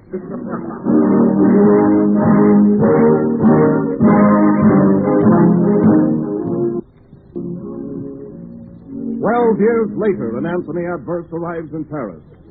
We take you now to the villa of Angela, where we find her singing to Napoleon. She is rehearsing for the opera.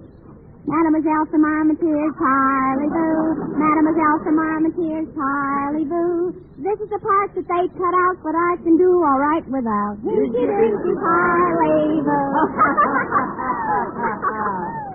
Ah, mademoiselle, this was magnificent. Your voice, it thrilled me. You should have heard it before I had my tonsils out. Ah, ma chérie, come to the arms of Napoleon. Ooh, la, la, too sweet. Kiss me, my little Mickey Mouse.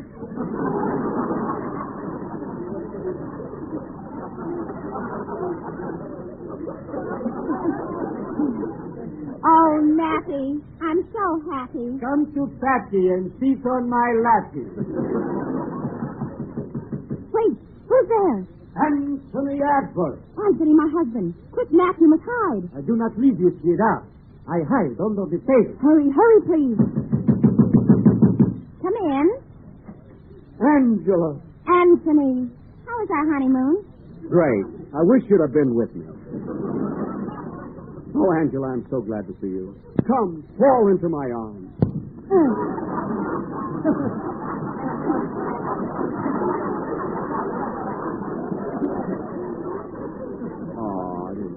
I'm sorry. Butterfingers.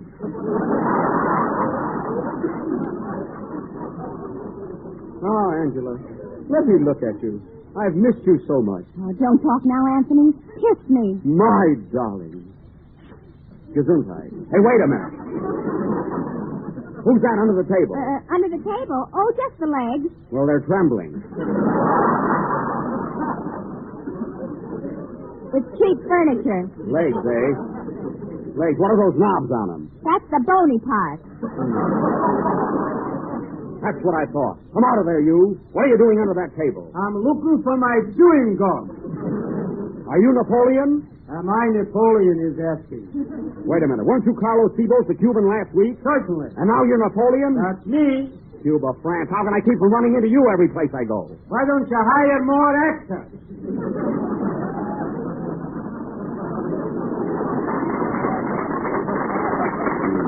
You chiseler, you?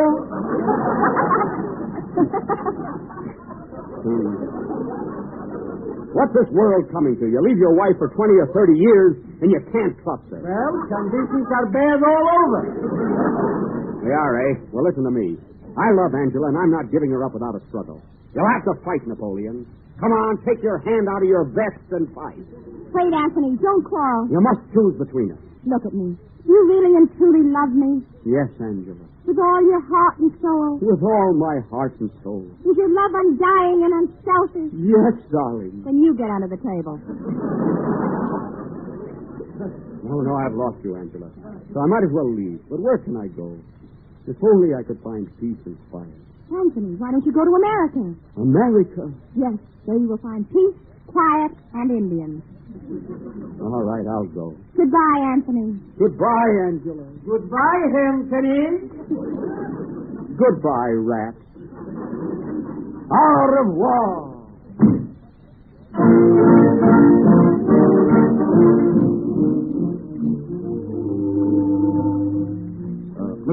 Mr. Adverse. Yes, Captain. You look so sad. What seems to be the trouble? Well, Captain, I've lost my wife, Angela, and I'm on my way to America, to California. Why are you going there? I am going to California because I have lost Angela.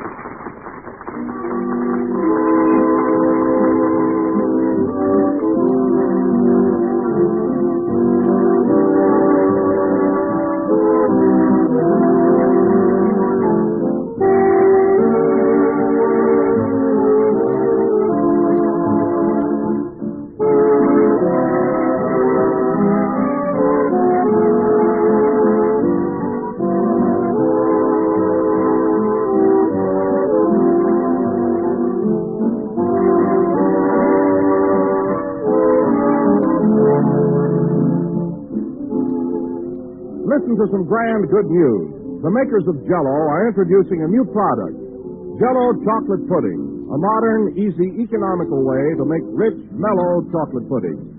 Everybody enjoys that famous old-fashioned favorite, and Jell-O Chocolate Pudding is smoother, creamier, more chocolatey, more delicious. And it's as easy as this to make. Simply mix the contents of a package of Jell-O Chocolate Pudding with some milk in the top of your double boiler and let it cook until it becomes smooth and thick. Then when the mixture is cooled, serve it in sherbet glasses. You'll have enough for 6 helpings. 6 helpings of extra good dessert for very little trouble and very little expense. Because Jell-O Chocolate Pudding sells at the same low price as Jell-O. See your grocer tomorrow and ask him for some Jell-O Chocolate Pudding. If he hasn't put it in stock yet, make sure that he orders it for you.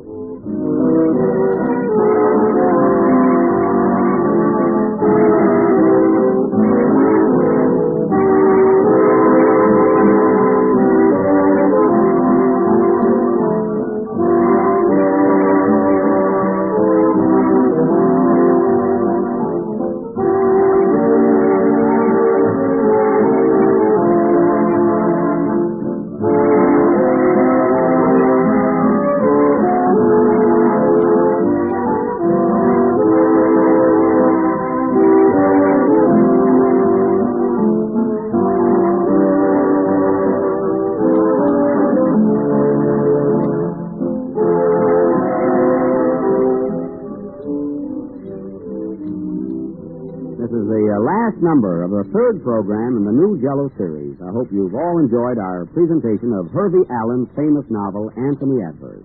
And we'll be with you again next Sunday night at the same time. Who's there? Hervey Allen. Don't let him in, Mary. Good night, folks.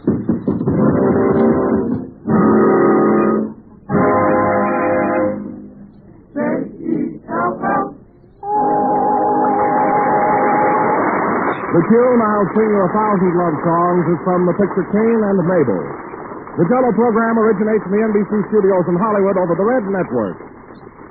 This is the National Broadcasting Company.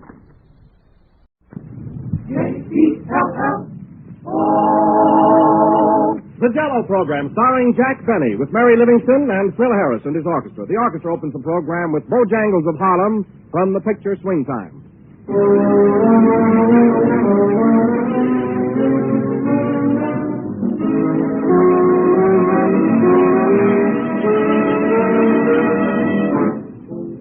Here's timely news for these exciting football days. The weekly American high school magazine called Scholastic recently asked the 274 high school coaches to list the foods they recommend for football squads in training. Here are the results. Milk headed the beverage list. Apples were first among fruit. And Jell-O topped all other desserts. That vote of confidence means a lot to Jell-O, for those 274 coaches represent some 245,000 high school athletes. Jell-O is good for them, but that isn't all. Jell-O also tastes good to them, extra good. And not only to athletes, but to everyone else, old and young as well. For Jell-O is as luscious as refreshing. Of all gelatin desserts, Jell-O and only Jell-O brings you that delicious, extra-rich fruit flavor. So if you want the best, don't accept any substitutes. Get the real thing. Insist on genuine Jell-O.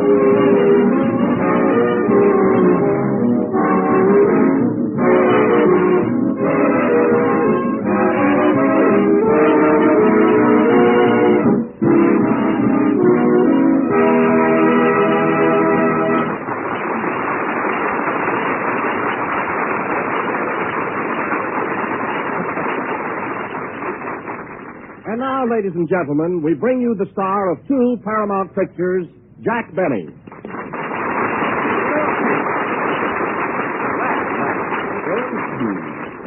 Love sends a little gift of roses. Oh, Don, you got my introduction wrong. It's not the star of 2 Paramount pictures. It's the star of many Paramount pictures. Oh, sorry, Jack, my error. So now, ladies and gentlemen, we bring you the star of too many Paramount pictures, Jack Benny.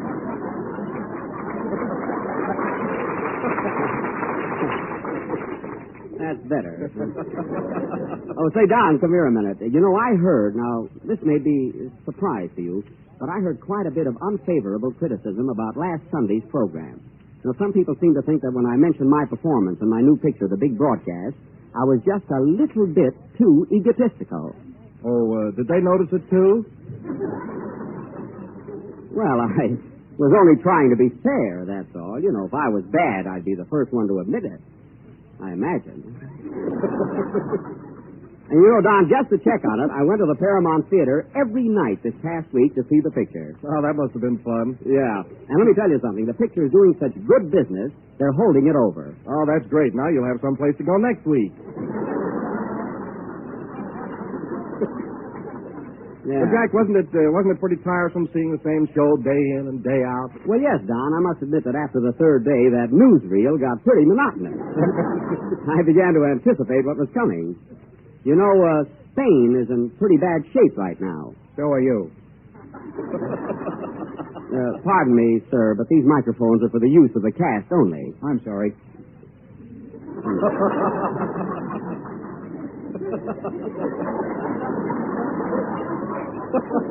The way people walk around here. Where were we, Don? At the Paramount. Oh, yes. Is the feature on yet? I mean, I guess we've said enough about the picture. Jack, I meant to ask you, did you hear any comment on the Anthony Adverse play that you did last Sunday? Well, yes, and incidentally, Sam Harris, the New York producer, heard the program and offered me $3,000 a week to play Anthony Adverse on the stage. $3,000 a week? Yes, and, Don, be careful. You know how fast these things get around. You know? I understand, Jack. I won't breathe it to a soul. Oh, you don't have to go that far, Don. You can tell a few friends. Okay. Yeah. Hello, Jack. What are you bragging about this week? Oh, nothing. I was just telling Don about Sam Harris, the New York producer. He offered me $4,000 a week to play Anthony Adverse on the stage. You know, Frederick March's part. Are you surprised, Mary? No, I was calling my dog. You know, Jack, I'm surprised Sam Harris didn't get Frederick March for the part. Now, Don, I'm sure Mr. Harris knows what he's doing. Besides, I think there's something March-like about me. Don't you, Mary? You're full of wind, if that's what you mean.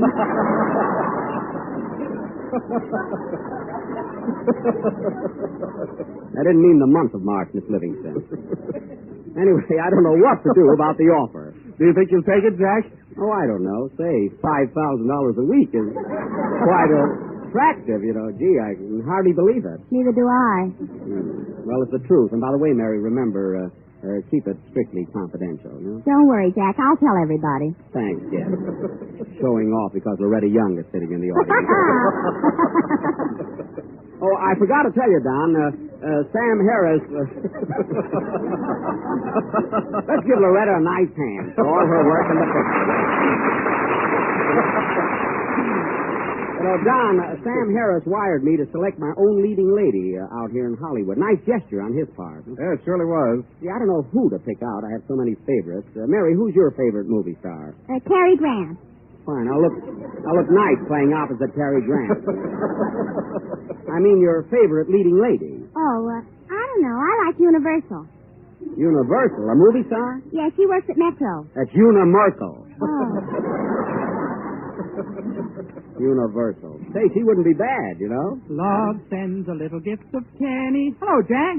Oh, hello, Kenny. Tell him, Don. Kenny, did you hear about the swell proposition Jack had? No, what was it?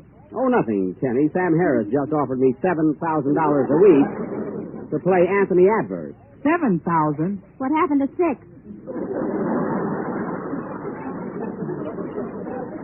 You know, Kenny, what really bothers me is I got to find a leading lady out here, and I don't know who to get. Who's your favorite movie star? Tallulah Bank Night.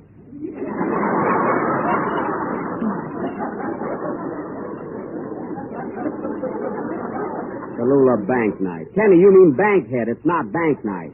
Oh, I don't care. I never win anyway. Well, what do you go for? Blondes. Why, Kenny, I'm surprised at you. That's all right. He never wins anyway. Listen, Kenny, I told you about my offer from Harris in strict confidence, so, you know what I mean. Keep it under your hat, huh? Gee, I never wear one. No, you never wear one. You ever hear of anybody wearing two? I did. Who? Amos and Andy. Well, that was my fault. Amos and Andy. Who's he? Who's he? That's Amos and Andy. They're on the radio. Oh, I thought I was.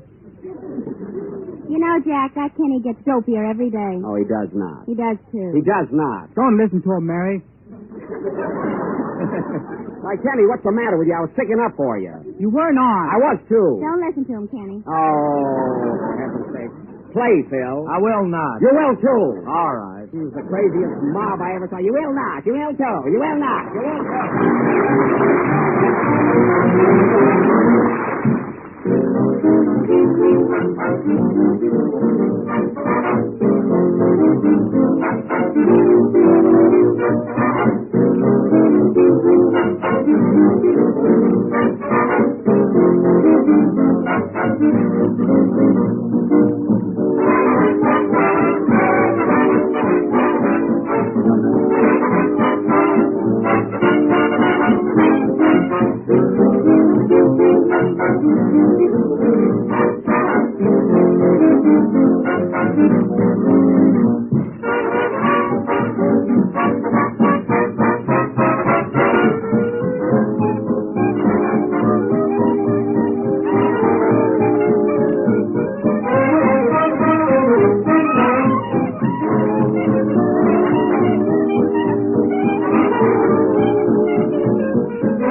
That was I Will Not, South Sea Island Magic, played by Phil Harris and his Haristocrats of Melody. I kind of like that. I certainly think of some cute names for your orchestra, don't I, Phil? Yeah, but you're cute anyway. I think so. You should see me when I'm shaved. Say, Jack, I hear you have an opportunity to appear on the legitimate stage. Is that right? Oh, yes. Well, are you going to do it? Well, I'd like to. Sam Harris is a swell guy to work for, and a change is good for anybody. Of course, Phil, you'll keep this under your hat, won't you? Well, I'm sorry, but I just loaned it to Kenny. No. I never saw a program with so few hats. Mary, what are you laughing at? Knock, knock. Oh, all right. Who's there? Few hats. Few hats who? Few hats who? If you had some better jokes, I wouldn't have to knock, knock.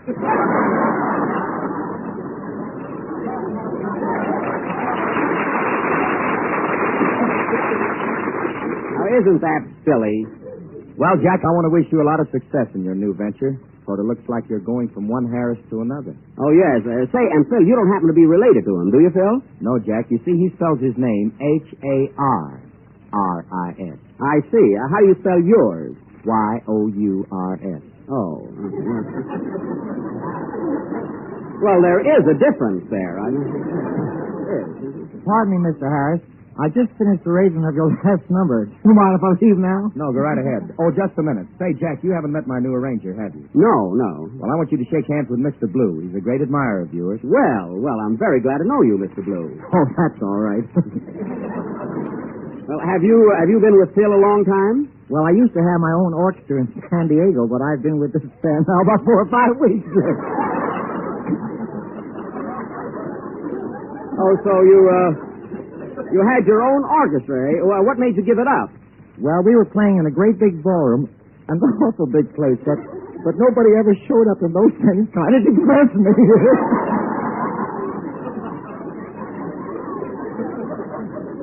Well, that's too bad.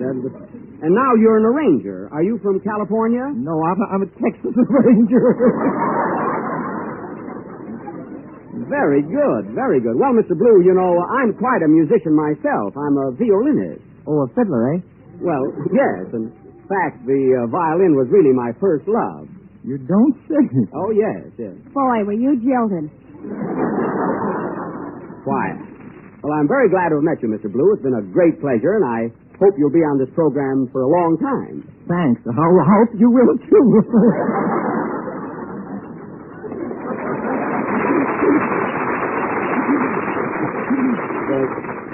Awfully nice fellow. What do you think of him, Mary? Things like that depress me. Hey. Hey, Kenny. Where's Kenny? Here I am, Jack. Oh, it's time for your song. What's it going to be tonight? Well, Jack, I want to do something real good, so I'm going to sing Make Believe from Somebody. All right, go ahead. Oh, wait a minute. Say, Don, we're about halfway through our program. Haven't you been strangely silent? What do you mean, Jack? You know. Oh, yes, Jack. Jell-O is first in favor because it's first in flavor. So be sure to insist on genuine Jell-O, which comes in 6 delicious flavors. Strawberry, raspberry, cherry. Orange, lemon, lime.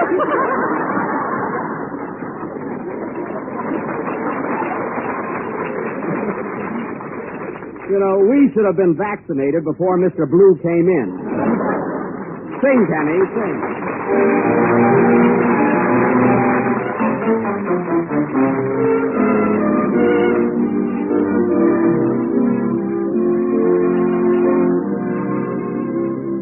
The game of just supposing is the sweetest game I know. Our dreams are more romantic than the world we see. And if the things we dream about don't happen to be so, that's just an unimportant technicality. We could make believe I love you. Only make believe that you love me. Others find peace of mind in pretending. Couldn't you? Couldn't I? Couldn't we make believe our lips are blended in a phantom kiss, or two, or three? Might as well make believe I love you. For to tell the truth, I do.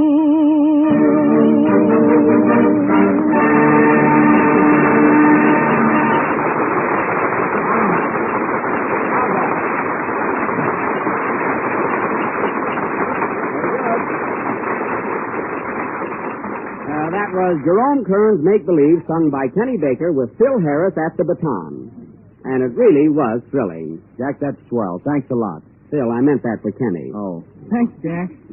Well, it was really swell, Kenny. It was great. It was so clear, and I don't know, your voice seemed to be so high tonight. Huh? You just noticed it because my salary's so low. Well, Kenny, next week sing Asleep in the Deep, and you won't notice it. I'm going to wait for that laugh. I think it's awfully good. And now, ladies and gentlemen, before going any further with tonight's program, I feel that I must take advantage of this opportunity and announce our feature attraction for next week. I'm sure that all of you have heard of Shakespeare, and most of you are familiar with his works, especially Romeo and Juliet. Well, that's what we're going to present for your entertainment next Sunday night, our version of Romeo and Juliet. See, a double feature. Yes. Thanks, night, too. And I wanted to keep this a surprise, but we put so much time and thought into it that I simply cannot restrain myself any longer. Are you glad? Hooray! Thank you, ladies and gentlemen. Don't forget, Romeo and Juliet, the greatest romance of all time. A story as tender as a rosebud. As thrilling as love's young dream. As touching as a letter from home. As tempting as a dish of Jell-O. As strong as the rock of Gibraltar. And slow as molasses. Quiet. We'll speed it up. And now, ladies and gentlemen, we will present tonight a preview of some of the highlights from this immortal classic, which we are going to offer next week. Romeo and Juliet.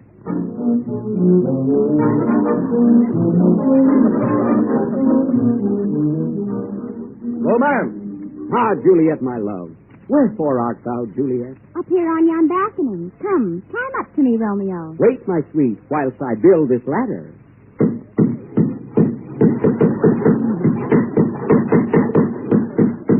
Suspense. Ah, Juliet, my betrothed. The ladder is nearly finished. Tell me, is thine father home? Yes. Gazoo. Drama. Well, children, it sure is nice to see you all this evening. And I... You said grandma, not grandma.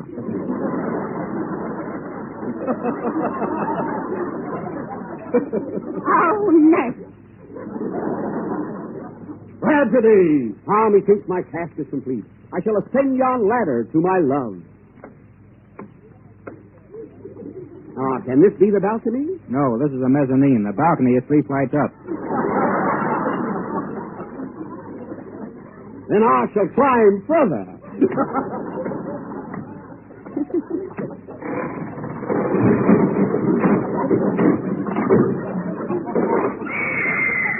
Romeo, art thou hurt? Art thou hurt, Romeo? Was Romeo hurt? Will he recover? Can the ladder be fixed? Don't tell him, Don. Make him listen.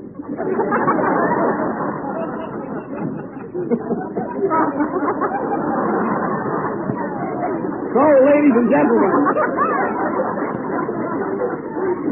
be sure and listen in next Sunday night when we offer our complete version of Romeo and Juliet. Ah, to be or not to be, that is the question. Answer the phone, Mary. Hello? Who? It's for you, Jack. New York calling. It's Mr. Lawton Campbell of General Foods. Oh, the boss. Mm-hmm. Well. Hello? Hello, Mr. Campbell. Yes. Did you hear what we're going to do next Sunday night? What's that? Oh. Why, I thought it was a swell idea. But, Mr. Campbell, we've spent a lot of time preparing it, and, gee, we've already built the ladder. No, it isn't the money. It's the principle of the thing. Now, what? Now, wait a minute, Mr. Campbell. I know you're the sponsor, and your word is law. But I've always tried to please you, and I think this is going just a little too far. Careful what you say, Jack. Please, Don. Now, listen, Mr. Campbell. I don't want to argue about this thing, but I've been in show business a good many years, and I think I know the pulse of the public. Watch your blood pressure, Jack. Oh, yeah? Well, let me tell you something. I've already announced Romeo and Juliet, and we're going to do it. Gee, I'm scared. Okay, Mr. Campbell, okay. I don't care if this is my last program. Yeah, I realize what this means.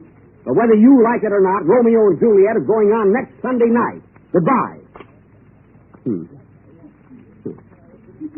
How do you like that? How do you... Gee, that burns me up. These don'ts, this heat, this jungle. That was last week. Oh, yeah. This thing has got me all upset. Jack, weren't you just a little bit too hasty? Well, who wouldn't be? You work and slave and try to do something high class, and what does it get you? Oh, what are you all standing around there like a bunch of dummies? Oh, take it easy, Jack. Oh, take it easy, huh? You guess we're trying to do something new and different. Now, if I were you, Jack... You stay out of this.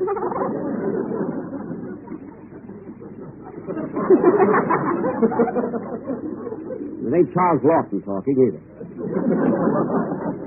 Now, listen, fellas. We're going through with this. You'll find out who's running this program. Boss or no boss. Romeo and Juliet goes on next Sunday night. And a boy, Jack. Yes, sir. Yes, sirree. Kills me.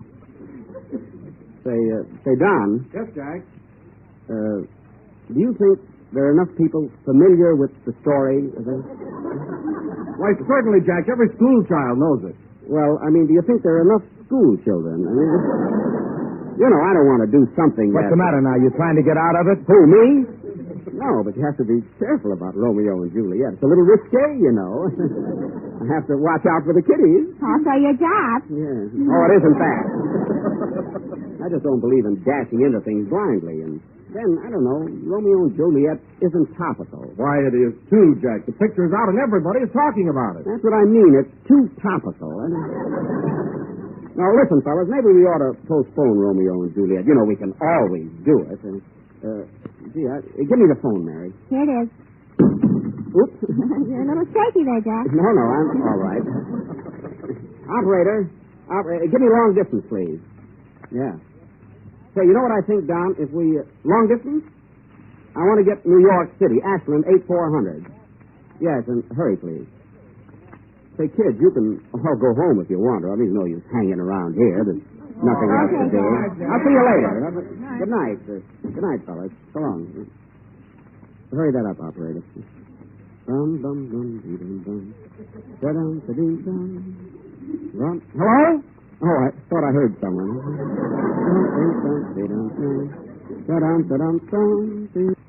Hello? I want to speak to Mr. Campbell, please.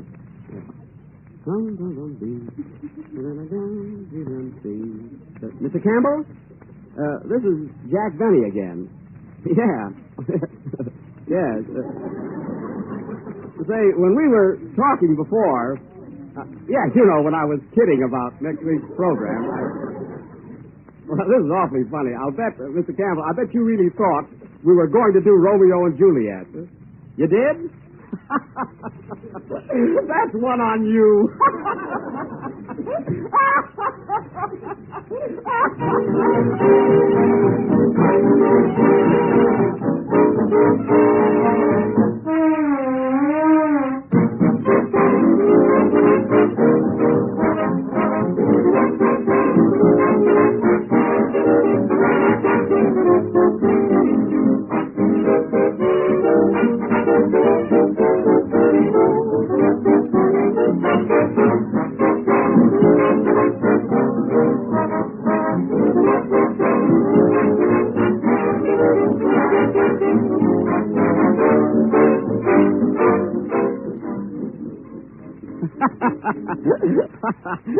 Yes, I sure will. Yes, sir. Well, look, Mr. Campbell, what would you suggest we do next Sunday night? Oh, a fellow as clever as you must have some idea. Hmm? What's that? A minstrel show? Oh, you mean a real old-fashioned minstrel show? Oh, sure. Thanks. Yeah, I think that's a swell idea. What's that? Oh, no, Mr. Campbell, no, you can't be the interlocutor. That's my job. So I'll have to put my foot down there. Mildly, of course. Well, goodbye, Mr. Campbell. Thanks for calling. Oh, yes, I called you. Well, thanks anyway. Say, Mr. Campbell, I sure was a bad boy, wasn't I? Well, goodbye. Goodbye. Well,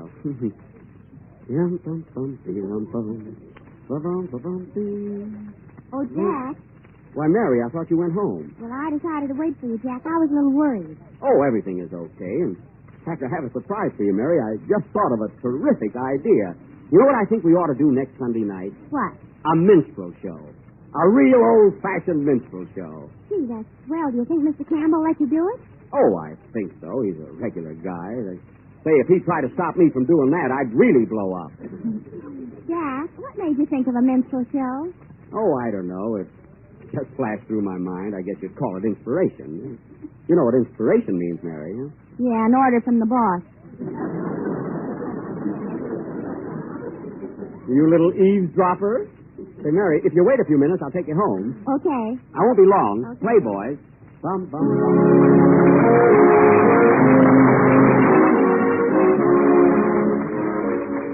Extra good news. The makers of Jell-O have discovered a way to give you rich, luscious chocolate pudding far more easily and far more economically than ever before. With the new Jell-O chocolate pudding powder, you can make real old-fashioned pudding, smooth, creamy, and chocolatey, just like the one Grandmother used to make back in the good old days. Now you can have them again, and this is all you have to do. Just combine the contents of a package of Jell-O chocolate pudding with some milk in the top of your double boiler, letting it cook until it becomes smooth and thick. When the mixture has cooled, serve it in sherbet glasses. You'll have enough for 6 helpings, and that means 6 happy people. Jell-O chocolate pudding is so simple, so inexpensive, and so downright delicious that you mustn't delay trying it. Ask your grocer for Jell-O chocolate pudding, and if he hasn't put it in stock yet, be sure he orders it for you. Remember the name, Jell-O chocolate pudding.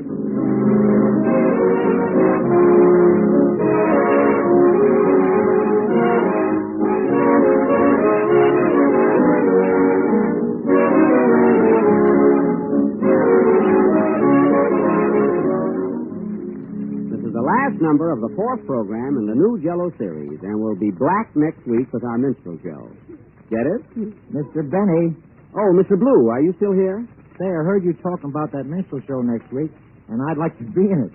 Why, what could you do? Well, I thought that maybe I could sort of play the villain. A villain in a minstrel show. Good night, folks.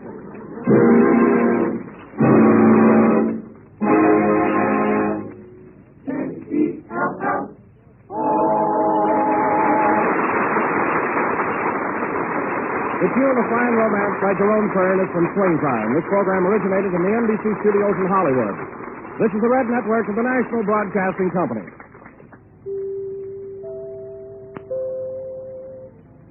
KFI, Los Angeles.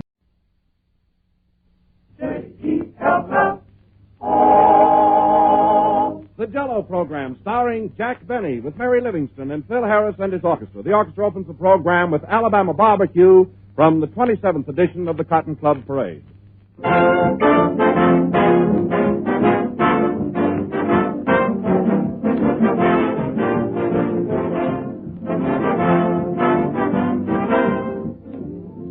November, month of football games and hunger and appetites to match. This is the time when you want your meals to end on a note of joyful satisfaction. So this is the time to serve Jell-O. You can't fail to appreciate it from the first moment you spy Jell-O's warm, glowing beauty to the very last delicious spoonful. No other gelatin dessert can equal Jell-O's extra-rich fruit taste. Jell-O is first in favor because it's first in flavor. And Jell-O flavors come from fresh, ripe fruit. So always be sure you get the real thing. Always insist on genuine Jell-O.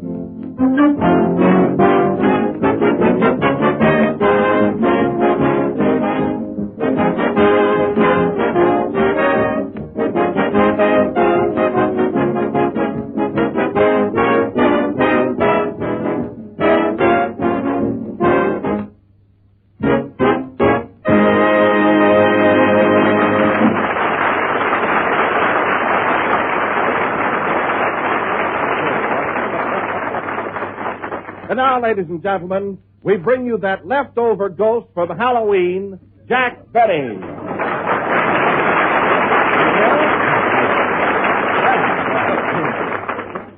Ooh. Hello again. Are you scared, folks? Well, Don, you look all in today. I'll bet you had the time of your life last night running around scaring people. I don't know. I imagine you're a little rascal on Halloween. Huh? Well, Jack, I did ring some doorbells, rapped on a few windows, and gee, a couple of times I had to run like the dickens. Yeah? I knew you were up to no good. But tell me, Don, did you push over things?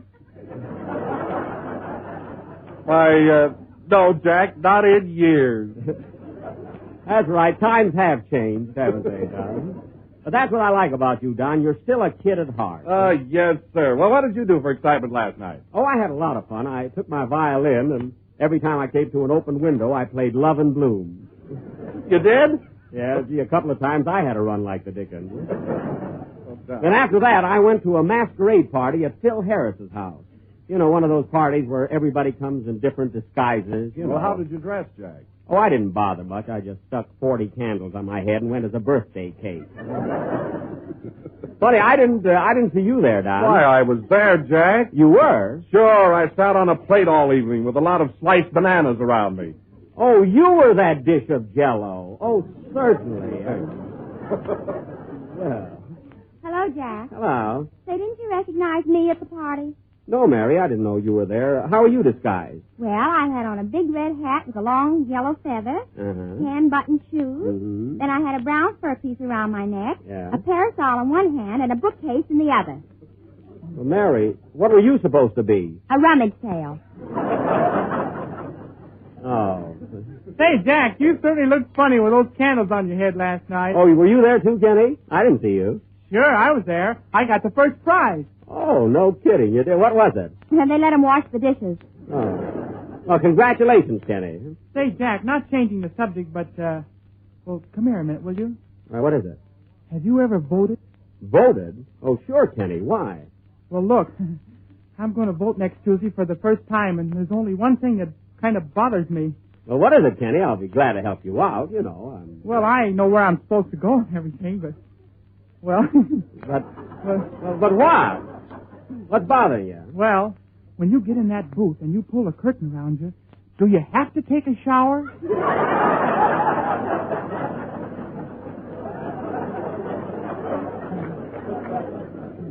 Oh, Kenneth. Slightly formal, huh? See, that guy doesn't know enough to come in out of the rain. He does, too. Don't be too short. I won't. Say, Mary, who are you going to vote for, incidentally? Oh, I don't know. I like Gary Cooper. Gary Cooper. He isn't running for president. I don't care. I like him anyway. Oh. Well, Jack, by the way, what have you decided to do tonight? Is it going to be the minstrel show or Romeo and Juliet? Why, the minstrel show, of course. I told you all about it last week. And it's kind of long, too, Don. I think we ought to get things started. Okay. Look, Mary, straighten things out and put the chairs in a semicircle, you know. Like I don't know how. Well, put them in a circle and then take half away. Oh. And you, Don, get all those jokes out of the mothballs and pass out the burned cord. Okay. Kenny, you know, you're going to be an end man. Are you ready for the minstrel show? Am I? I haven't washed my face all week. Oh. He didn't wash his neck either. Quiet. Phil, play something until we get set, will you? Righto. Now, look, Mary, pass out the tambourines and let's get into the spirit of this. And, Don, be sure and put your wig on straight, and then...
When a Lady Meets a Gentleman Down South, introduced by Phil Harris and his orchestra.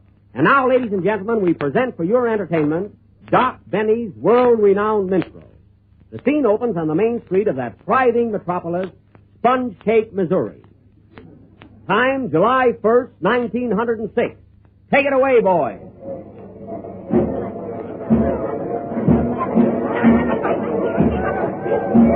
You folks will have to clear the street. The parade's a-coming. Mrs. Thistlefoot, keep your little boy on the sidewalk. Come here, Elmer. Stay right close to your mother. I want to see the parade.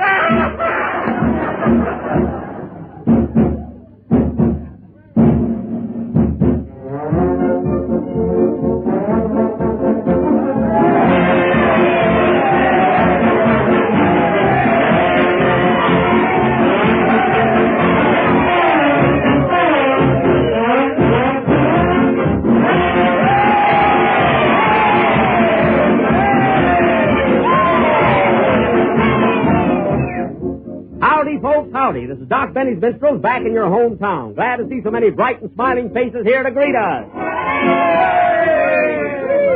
Howdy, Doc. Howdy, Constable. Well, the old town looks mighty good. I noticed you got some new salesmen sitting on the porch of the mansion house. They ain't new. We just dusted them all. Hey, Doc, is Teddy Baker with us this year? Yes, ma'am, and singing sweeter than ever. How about Don Wilson? He's with us and jelloer than ever. I mean, jollier than ever. Where's Mary Livingston? None of your business. Hey, Doc, Johnny Green with you? No, sir. Johnny's with the Fred Astaire Minstrels this year and doing right well. Got a new end man this season, none other than Phil Shuffle-Along Harris. Hooray! So, follow the parade, folks, to Simpson's Opry House. Remember, the show starts promptly at 2:30.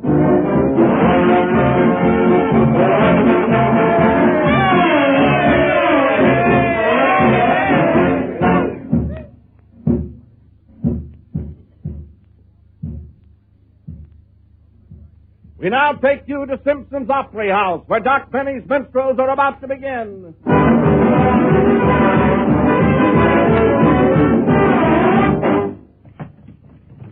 And let me see your tickets, please. The 2 and 4. First 2 on the aisle. Thank you. Candy, popcorn, and Cracker Jack. A prize in every package. Jello, folks, get your Jello here. None genuine without the big red letters on the back. Practice. Tickets, please.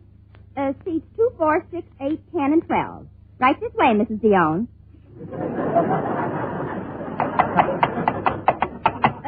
Pardon me, sir. You can't bring your horse in here. Well, I got a ticket for him. All right, seat 1 and stall 2.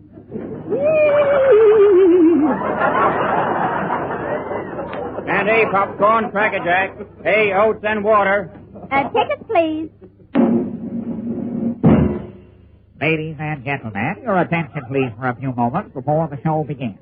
Now, I have here a selection of the latest song hits of the day. Tunes they're all a-whistling. In the shade of the old apple tree, they made sweet cider on a bicycle built for two. Only a bird in a gilded cage down by the old mill stream, and I's a-muggin'. Thank you. Here you are, sir. All the latest songs, folks, take me out to the ball game, wait till the sun shines Nellie, and they're hanging father at sunrise.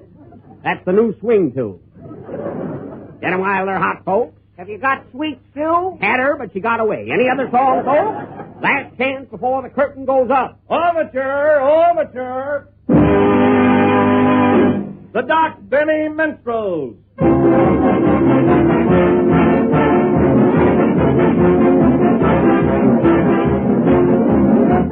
Bang, bang, bang, you'll hear the tambours ring. The old-time gang will show you how they sing, and with a wang, wang, wang, and a zing, a zing, a zing, there'll be a hot time in the old town tonight. Gentlemen, be seated.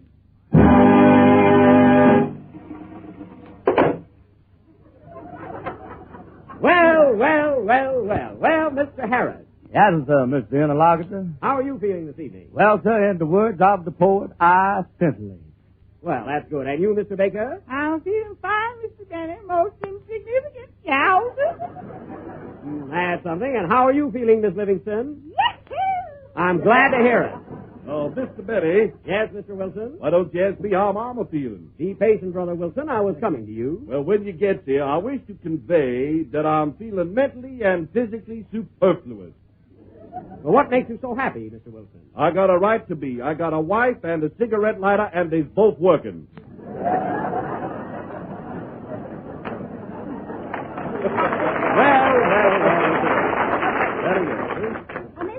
Mr. Benny, you mind if I ask you a riddle? No, go right ahead, Miss Livingston. Well, what's the difference between you and a jackass? We don't need an answer to that one. I don't know. What is the difference? A jackass wears a collar. Well, so do I wear a collar. Well, then I guess there's no difference. Oh, Mr. Benny. Yes? Can you tell me the difference between a pretty girl and a jackass? No, Mr. Baker, I can't. Man, you sure must make some funny days. Now, don't get personal, Mr. Baker. Don't get personal. Say, Mr. Interlocutor, as long as everybody's asking riddles, I got one that will mangle you. All right, Mr. Harris, let's hear it. Why does I call my gal Special Delivery Stamp? I don't know. Why do you call your girl Special Delivery Stamp? Because she am stuck on something important. Well. I guess he's talking about me. Why, Miss Livingston, I didn't know that you and Mr. Harris were strolling in the Garden of Romance. Man, we not only stroll there, we hesitate. Why, you don't tell me. Yes, sir. And you know what Mr. Harris told me last night? Button your lips, gal. I'm blushing. Last night he told me I was the eighth wonder of the world. And what did you tell him? I told him I better not take him with Otter Seven. And now, ladies and gentlemen, our silver-voiced tenor, Kenneth Sweet Stuff Baker, will favor us with a song and dance, his rendition of that ever-popular ballad, Can't You Hear Me Callin' Caroline?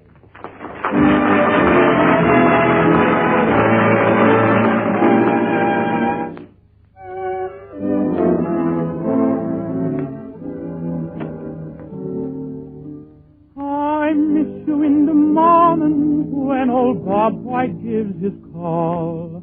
Caroline, Caroline, I miss you at the sunset when the evening shadows fall. Caroline, Caroline, I miss you when the moonbeams out on the river shine. Oh, can't you hear me calling for you? Caroline, can't you hear me calling, Caroline? It's my heart a-calling down. Lordy, how I miss you, gal o' mine. Wish that I could kiss you.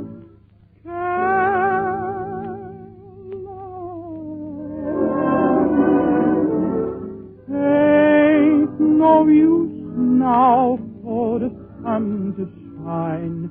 Caroline, Caroline, can't you hear my lips a-saying? Can't you hear my soul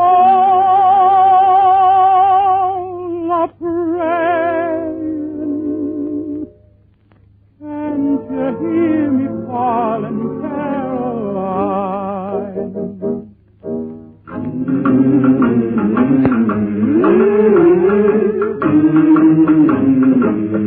La la la la la la la la. He's dancing now, folks. Ain't no use now for the sun to shine. Caroline, Caroline, can't you hear my lips a-saying? Can't you hear my soul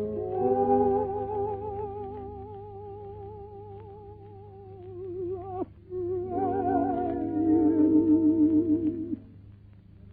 Can't you hear me calling, Caroline?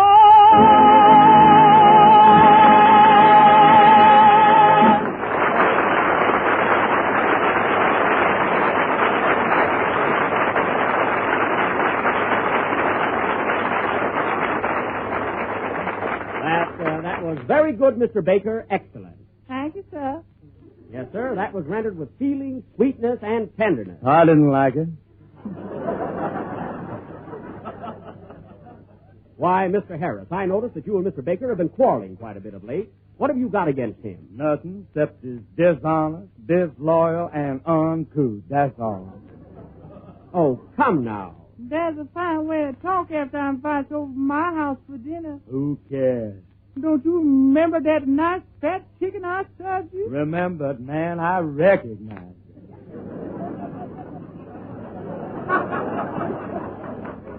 Now, Mr. Harris, that's a bold allegation. You mean to tell me?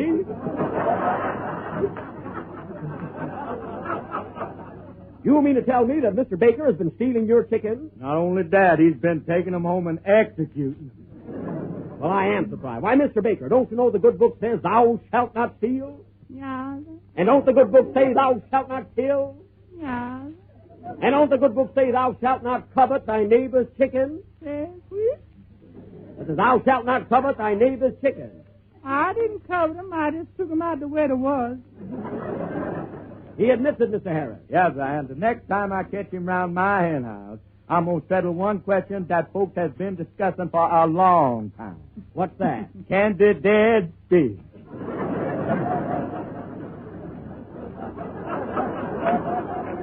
Control yourself, Mr. Harris. I'm going to fill him so full of buckshot that the next time he takes a bath, he'll sink right through the bottom. Who's going to take a bath? If I ever catch you leaning over a river, you is. Boys! I'm going to run you so fast your vest pocket's going to dip sand. Anytime you do, I'm going to knock that bump right off your head. I ain't got no bump on my head. Well, I'm going to put one there and then knock it off. Gentlemen. Listen here, Mr. Baker. You lay a hand on my boyfriend, and 12 months from today, you'll be dead just 1 year. Miss Livingston. Don't you worry none, honey. I'll knock that tenor singer so low he'll sing bass. Listen at him. Watch out, boy, because 1, 2, 3, I'll be on top of you. 4, 5, 6, and you'll be right off again. Boys, please. You keep this up, and I'm going to walk over there and punch you right smack in the mouth. Who is? Me is. How you going to get back? Mr. Baker, please. Remember what the good book says. Love thy neighbor. I don't live next door to that mush mouth. Is that what the good book says, Mr. Benny? Yes, Mr. Wilson. Well, you know what the cookbook says? What? Next to pork chops, Jell-O am the most delicious dessert in the world, and it comes in 6 scrumptious flavors. Strawberry, raspberry, cherry, orange, lemon, and lime. Am I right, brethren? Hallelujah! And now, ladies and gentlemen, yours truly, Doc Benny, will render that touching little ballad entitled Asleep in the Deep, assisted by the Mississippi Four. Music, Professor.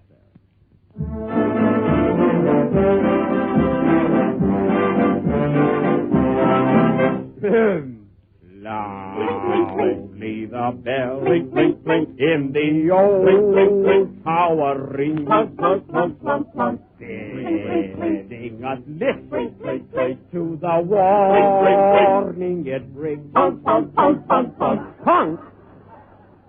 Sailor beware, danger is near thee. Beware, beware. Many brave hearts are asleep in the deep. So beware,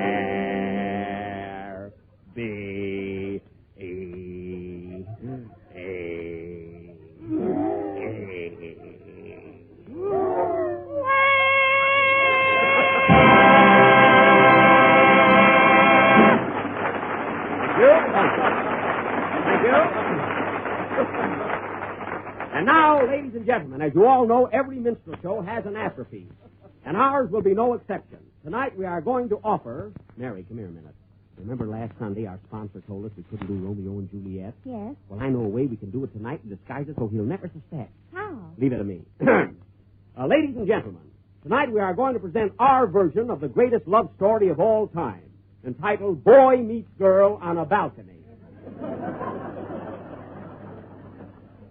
We now take you to the balcony of the home of Juliet Johnson in Chattanooga, Italy. Curtain, music. Whoop!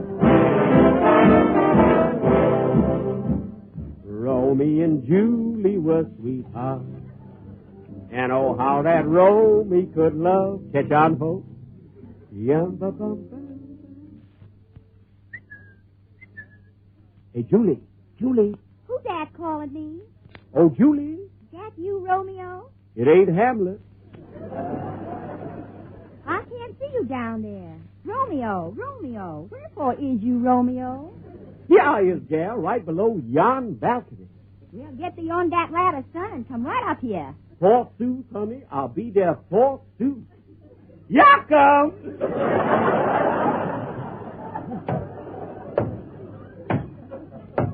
I'll be right there, sugar. Just a minute there, Rummy. Get thee down from that ladder. Hush up, son. I'm a-sending to my lady friend, Juliet. Move over, local. This is the express coming through. Now, wait a minute, son. If you want to get up there, you build your own ladder. I ain't no carpenter. I'm a lover. Who is you, anyway? You ever hear of Anthony and Cleopatra? Yes, sir. Well, when you subtract Cleopatra, what you got left is me. Man, you're in the wrong place. Get off that ladder. Don't mess around with me, Romeo. Remember, flowers don't care who they lay on. I understand, past friend. Gazoo. Hey, Romeo. Romeo, you coming up here or is you ain't? Be patient, woman. Keep thy cloak on. Ya come! Slow but sure, that's me. Hey, you get off that ladder. That's my gal. Your gal? Yes, sir. You just tell Julie that Mac is here, huh? Mac who? Macbeth. Well, I'm Romeo. I'm going up that ladder. To climb or not to climb, that is the question. You see this here razor? Yeah, sir. Well, that am the answer. I better hide thee away, knave. I'm going to take my razor and shave you double close. You do, and you going to play Love and Bloom on a harp. You mean that? Yes, sir. Well, pass, friend. Egad. Romeo, Romeo, what is detaining thou? I'm caught in traffic, honey. This ain't no ladder. This is my highway. Well, here comes Julie. Here comes. I'll be right up there with you, honey. Pardon me, brother, but you're standing directly in my path. Who is you? Othello. Othello who? Othello Jello. Oh, then you is the merchant of Venice. Yeah, that. Now, step aside, man. Now, wait a minute, son. This is going far enough. This parade is going to come to a halt. Brother, I'm warning you. I'm just going to ask you once more to let me pass. And if you say no, the next man you talk to is going to be St. Peter. Does you know St. Peter personally? No, but I sends him a lot of business. Well, if that's the case, pass, friend. Doggone it. What is this, anyway? Hey, Julie. What wishes thou, Romeo? Can it be that you is unfaithful to me? I ain't unfaithful, honey. I'm just popular. Well, I only knows one thing. I'm the man who started at the bottom of the ladder and stayed there. I know what I'll do. I'll smash this ladder so nobody else can go up there.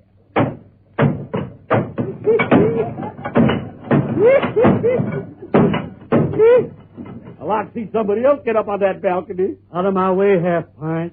Hey, Julie. Julie. Hello, big boy. Come on up here. How's he going to get up? I done broke the ladder. I don't need no ladder. I'm going to climb right up that wall. You is? Man, who is you? Tarzan. Tarzan? Pass, friend, unhindered. Rap the dice, Bill. Rap, so die.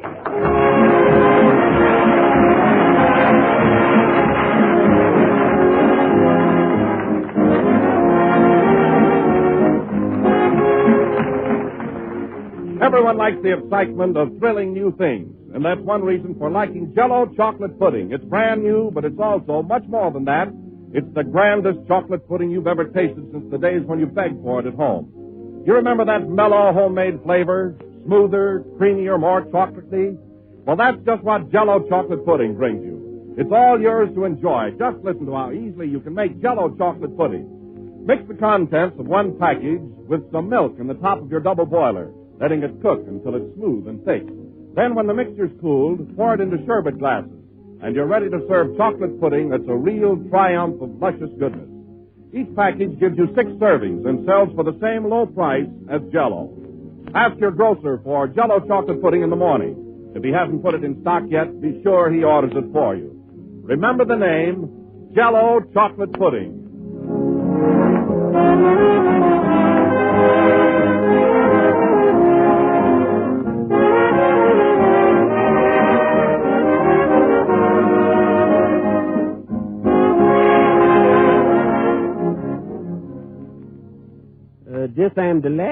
This is the last number of the 5th program in the new Jell-O series. And we'll be with you again next Sunday night at the same time when we are going to present our version of 20th Century Fox's popular picture, Girls' Dormitory. We tackle anything, huh? Remember, folks, next Sunday night. Oh, Jack, can I do the part Simone played? Simone who? Funny, I never can think of her last name. Good night, folks.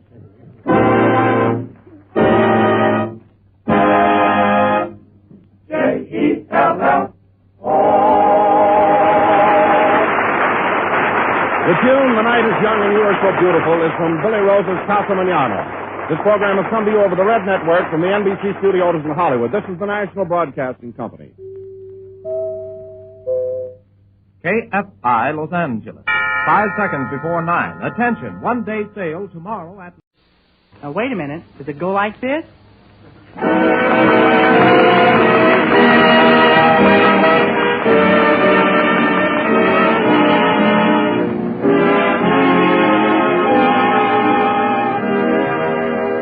With beauty so near, words fail me, I fear. And this is one time I wish I could talk in rhyme.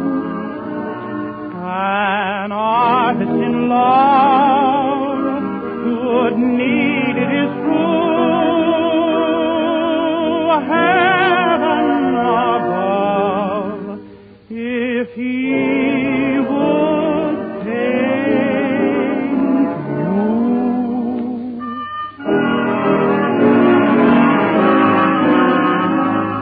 blue eyes. The skies are jealous of 2 eyes of blue, the eyes I love, and the earth to me seems so heavenly when I dwell in the spell of your glances. Blue eyes, the skies would turn to gray if your 2 eyes should turn away. For the love that I prize lingers in your eyes.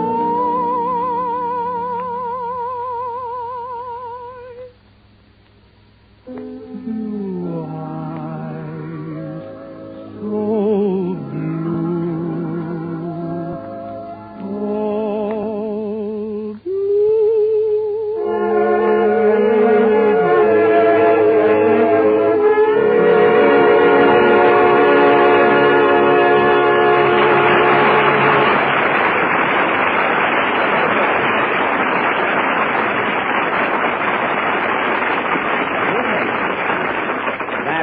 Kenny Baker granting a request from Mary's mother. Say, Kenny, I told Phil what I thought about his work in the minstrel show last Sunday, and that goes for you, too. Your blackface dialect was really great. Thanks, Jack. I didn't like it. Why, Philbert.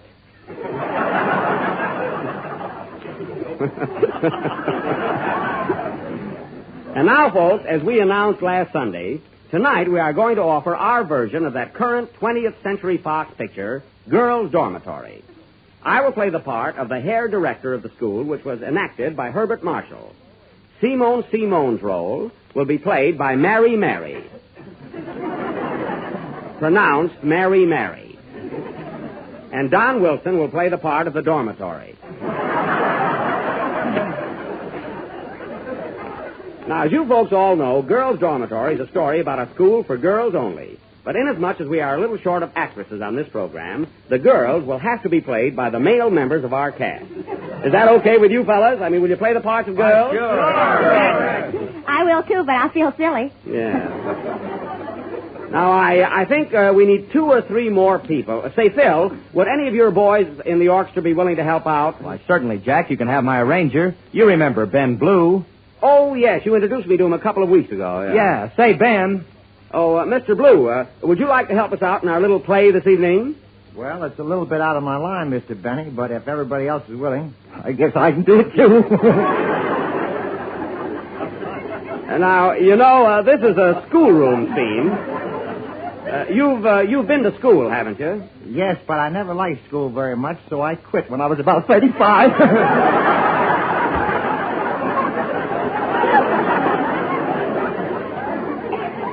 Maybe he doesn't have to change characters. I don't know. But you'll like it in this school. Of course, you'll have to be a girl, but you don't have to change your voice, you know. Well, I don't mind as long as I don't have to change my girl. Fine. Now, let's see. Who else do we need? Come in. Hello. Hello. Am I talking to Jig Banny?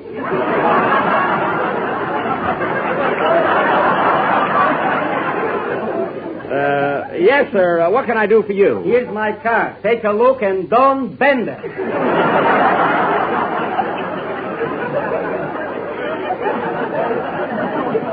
Your car. Let's see. Pat C. Flick. What's the C for? Salesman. And the last name is Flick. Yes, sir. Pronounced Goldberg. Exactly.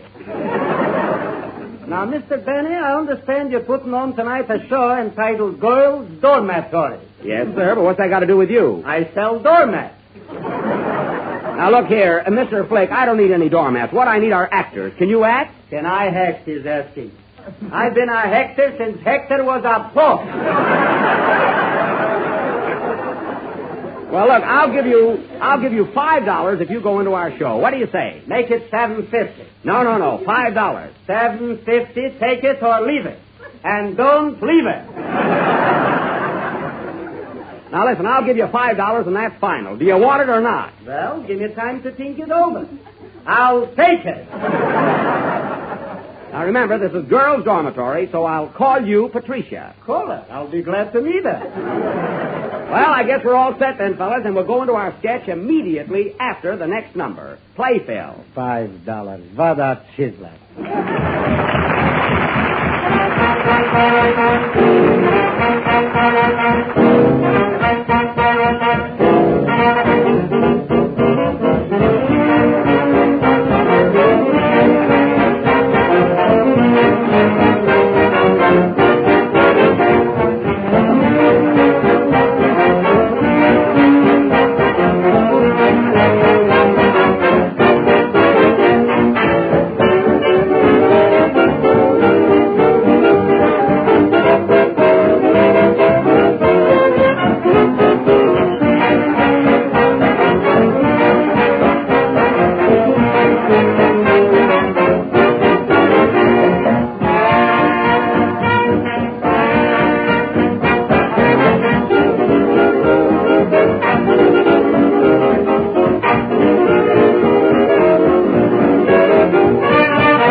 Jell-O program starring Jack Benny with Mary Livingston and Phil Harris and his orchestra. The orchestra opens the program with You on My Mind from the picture Here Comes Carter.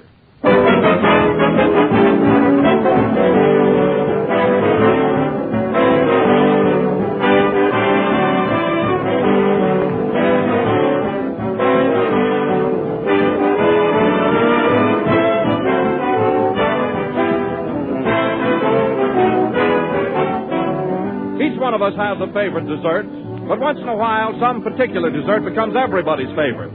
And that's the way it is with Jell-O. Jell-O is first in favor because it's first in flavor. 6 delicious flavors that come from fresh, ripe fruit.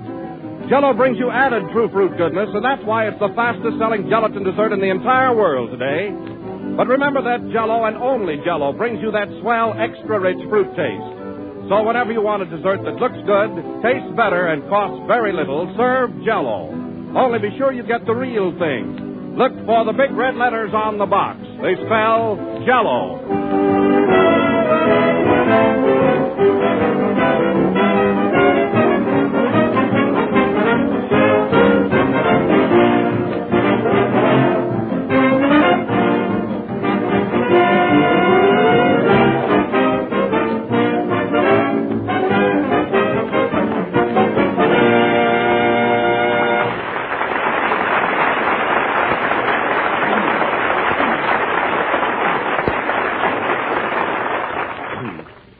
That was the last number of the 6th program in the new Jell-O series. And we'll be with you again next Sunday night at the same time. I hope you all enjoyed our version of Girls' Dormitory.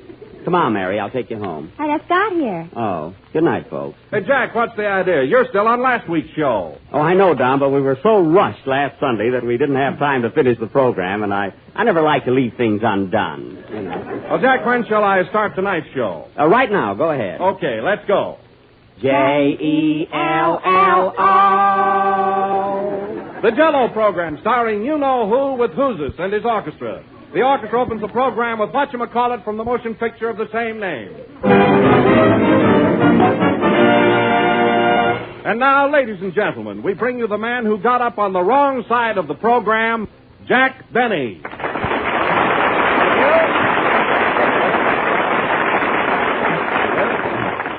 Jell-O again. This is Jack Benny, who just said goodnight and hopes nobody took him seriously. Say, Don, wouldn't it be awful if people heard me say that and thought that the program was really over? Oh, Jack, I don't think people pay any attention to anything you say. Well, that makes me feel better, yeah. Say, Jack. But no kidding, Don. Didn't we have fun last week with our schoolroom plays? Oh, we sure did. Yes. Say, Jack. You know, Don, it brought back a lot of memories, and it makes you wonder what became of your old schoolmates. Yes, it does. Yes. Say, Jack. You know, it's good to remember your old friends once in a while and hark back to childhood days. Yes, sir. Yes, sir. Yes, sir. I got to get in here someplace. Yep, it's fun reminiscing. And you know, Don, I bet a lot of my old school pals in Waukegan, Illinois, are sitting around Stub Wilbur's garage listening to this program right now. We sure are, Jack. Thanks, fella.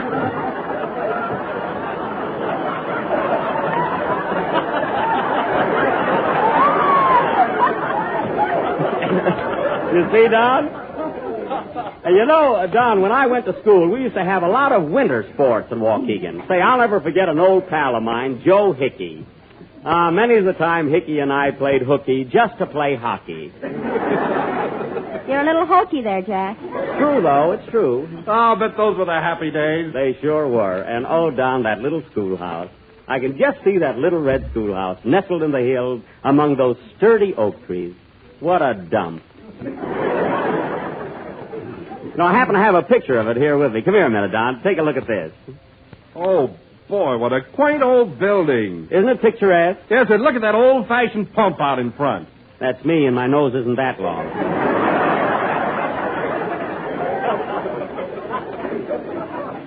But gee, when I think of the hardships I went through to get an education. Well, I remember one cold winter morning when I was just a kid. I had to walk through 10 miles of snow to return a book I borrowed. That was Abraham Lincoln. Oh, it was? Well, anyway, I did something with that book I borrowed. You probably kept it. Well, I haven't finished it yet. Say, Jack, I remember once when I had to walk through 10 miles of snow right here in Hollywood. Why, Mary, it never snows here in Hollywood. It's a fine time to tell me. Go away, will you? Tell me, Jack, when you were a schoolboy, what were your favorite subjects? Well, Don, you may not appreciate this, but when I went to school, I excelled in spelling. I excelled in spelling. I was very good at it, really. Say, Jack. Yes, Phil? As long as I'm standing around here like a big dope, why don't you ask me about my school days? I was coming to that, Phil. You went to school in Alabama, didn't you? Yeah, and what hardships I went through. Oh. Why, I remember one bitter cold morning I had to walk through 10 miles of cotton to get to school. That's very funny. I didn't like it. Neither did I. Oh, Jack, did Kenny Baker ever go to school? Kenny? Why, of course he did. His teacher must have been Gracie Allen. That's no way to talk about Kenny, especially when he isn't here yet.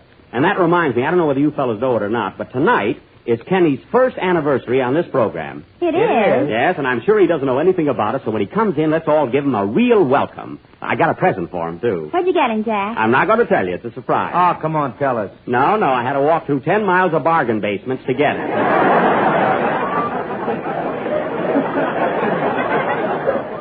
Hey, Don. Hey, Mary, where's Don? Well, he's over there in the corner, sulking. Sulking? What for? Don, come here a minute. I won't. Well, what's the matter with you? Well, gee, you asked everybody else about their school days, and you didn't ask me, that's what. Why, Don, I didn't ignore you purposely. Come on, tell us about your school days. Well, I had plenty of hardships, too, believe me. Well, I remember one bitter cold morning I had to eat through 10 miles of Jell-O to get to school. Now, Don, that never happened. You just made it up, kid. I know, but it was clever, wasn't it? I didn't like it. Well, the sponsor did. Play, Phil. 10 miles.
Phil Harris and his orchestra playing With Thee I Swing, a brand new number and should be a hit. I liked it. Didn't you like it, Phil? I wasn't listening. Oh. Yeah, I wish Kenny would get here. Will he be surprised? I bet he doesn't know it's his anniversary. I bet he doesn't know it's his birthday. Why, it isn't his birthday. I bet he doesn't even know that. He does, too. Jack, come on, tell us. What'd you get Kenny for a present? Oh, you'll find out soon enough. It's something he can wear. Oh, Jack, here comes Kenny now. Now, remember, fellas, this is a surprise, and we don't want to tip him off. Gee, I can just see how his face is when it'll be red when he finds out all about it. What kind of a line was that?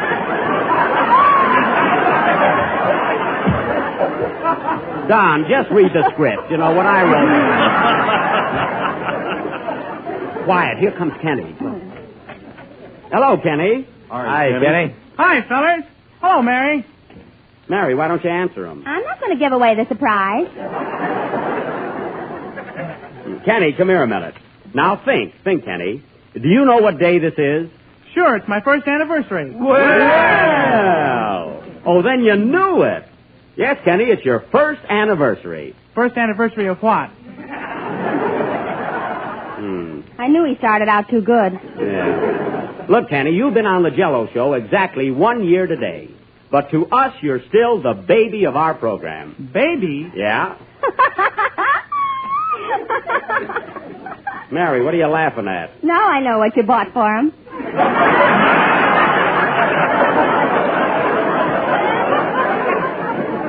It's nothing of the kind. He's too old. I am not.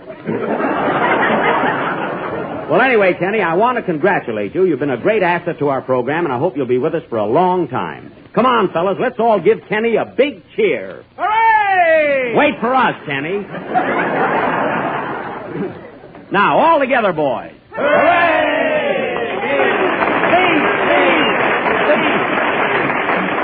Come on, Kenny, say something. Well, I don't know what to say, fellas. Oh, come on, don't be bashful. Hey, Phil, give him that box to stand on.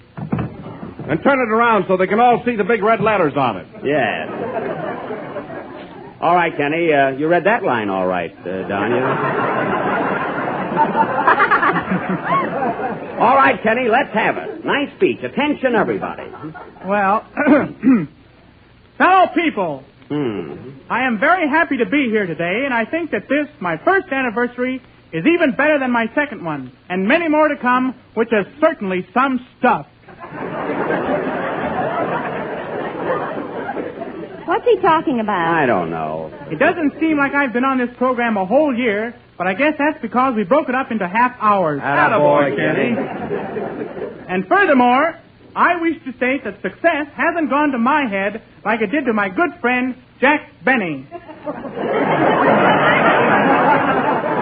Thanks, Kenny. Thanks. Oh, don't mention it. No. And to show my appreciation for the present I hope to receive, I will sing a beautiful number entitled Talking Through My Heart from Jack's last picture, The Big Broadcast. My latest picture, not my last. Knock wood. Ouch. Continue, Kenny. P.S. I dedicate this song to my girl, Lena, who is sitting right here in the first row. Say something, Lena. Gee, her speech was better than Kenny's. Mary. Well, go ahead and sing, Kenny, and when you get through, I've got a little surprise for you. Is it a present? Yeah, but you got to sing first. Say, Phil, do you know Kenny's number? Yes, granted 3414. Oh. Spy answer, hang up. Yeah. Isn't this a silly way to make a living? Sing, Kenny. I hope Norman got my wire.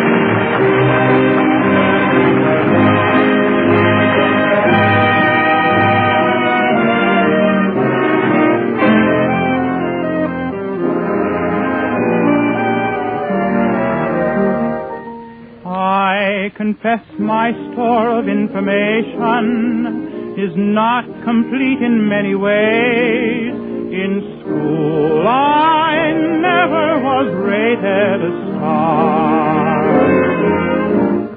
I'm a dud at clever conversation. I'm always hunting for a phrase to say how perfectly lovely you are. When I talk of this and that, I'll admit I may be talking through my hat. But when I say I love you, I'm talking through my heart. Though it often isn't right, I agree with people just to be polite. But when I say I love you, I'm talking through my heart. I might say more than I do, but the words refuse to come. It's a fact that I'm in love with you, only you. So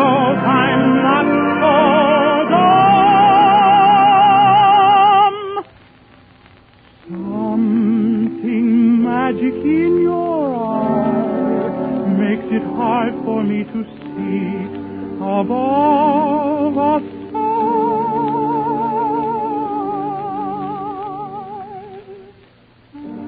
But when I say I love you and want you to say you love me,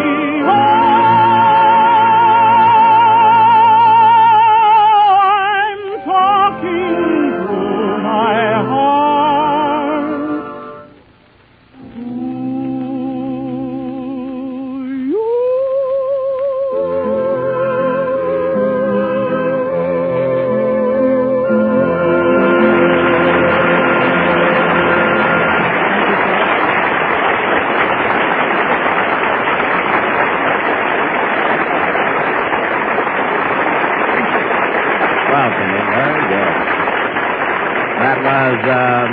I was talking through my heart from the big broadcast sung by Kenny Baker. And, Kenny, you sang that as if you were really stuck on Lena. Do I get my present now?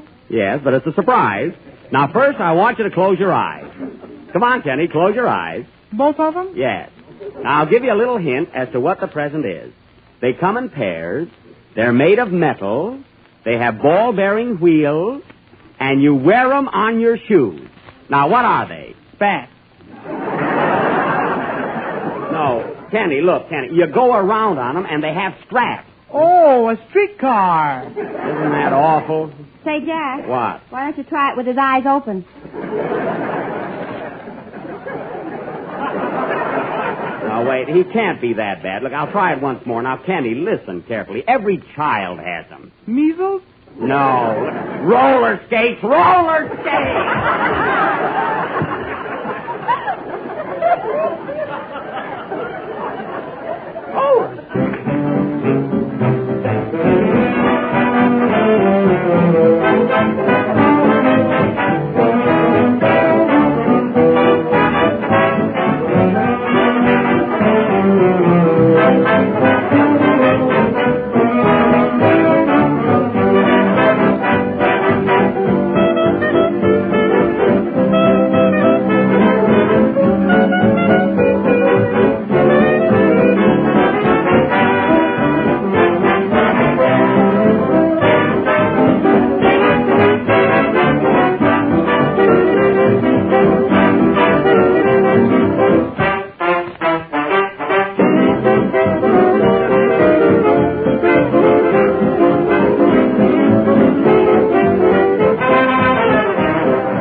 And his orchestra. And now for our Western drama, Buck Benny Rides Again.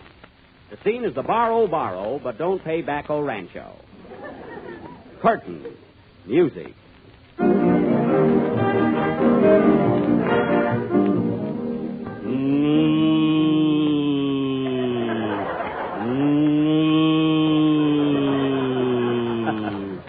Nice acting, Don. It was Don Wilson, folks, just an old cow ham.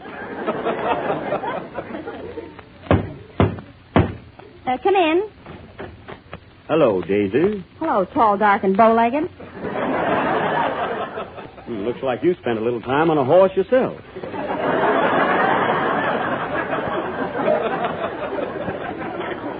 Is your pappy in? No, he's out branding the cattle.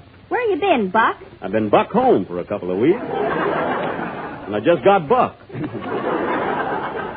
Welcome, Buck, back. Well, I reckon we're going far enough on that dollar. Here's Here comes Pappy now.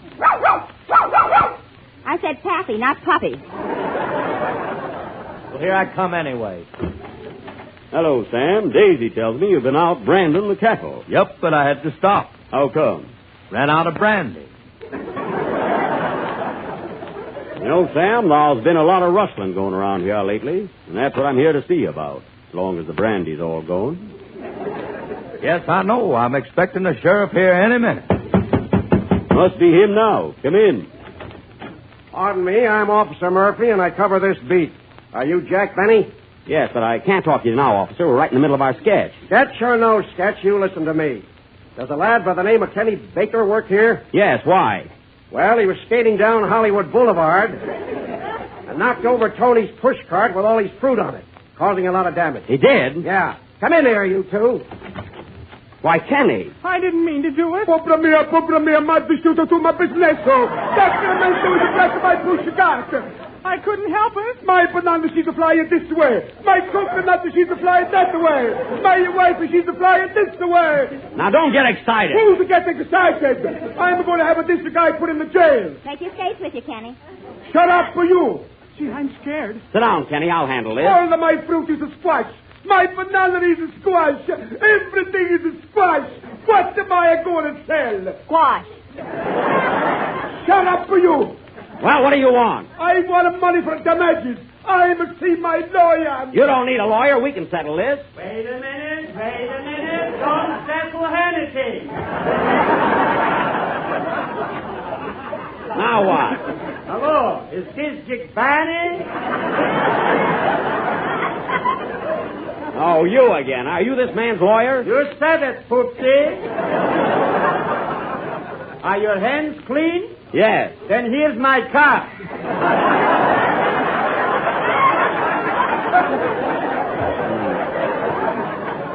Same guy. Pat C. Flick. What's the C for? Catonis. Now, listen here, Flick. I didn't bump into your client's push cart. You can't do anything to me. Oh, no? Who bought the roller skate? I did. So what? So this. I'll have you in court as soon as my witnesses arrive from New York. New York? The accident happened in California. Wait till you hear my witnesses. You and your fake witnesses. You can't intimidate me. I can't, huh? Well, listen to this. Hello again.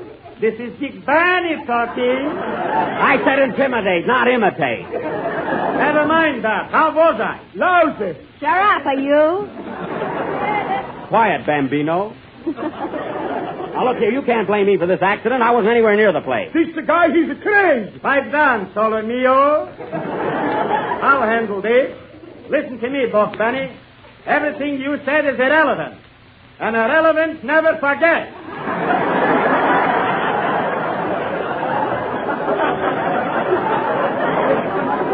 Are you going to settle or yes?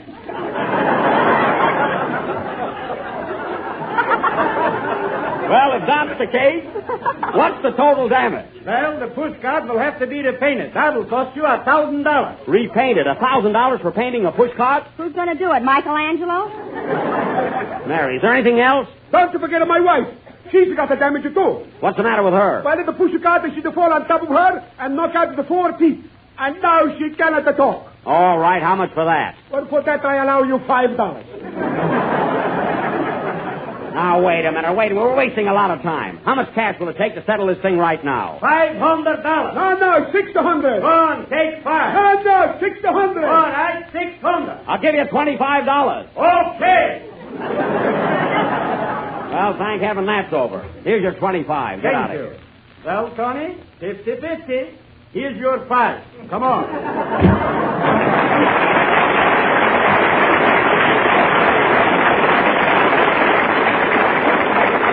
I think that a kid like that had to cause me all this trouble. Now, listen here, Kenny. I hate to do this, but I've got to give you a good talking to. Don, carry on while I speak to Kenny, and talk a little louder than usual. Okay, Jack. Now, come here, Kenny. Jello is the largest selling gelatin dessert in the world. It's economical and easy to make, and every day millions of people eat it. So be sure and insist on genuine Jello, which comes in 6 delicious flavors: strawberry, raspberry, cherry, orange, lemon, and lime. And not only that, you spoiled our sketch and practically ruined the entire show. Now, aren't you a little bit ashamed of yourself, Kenny? No. Well, play, Phil.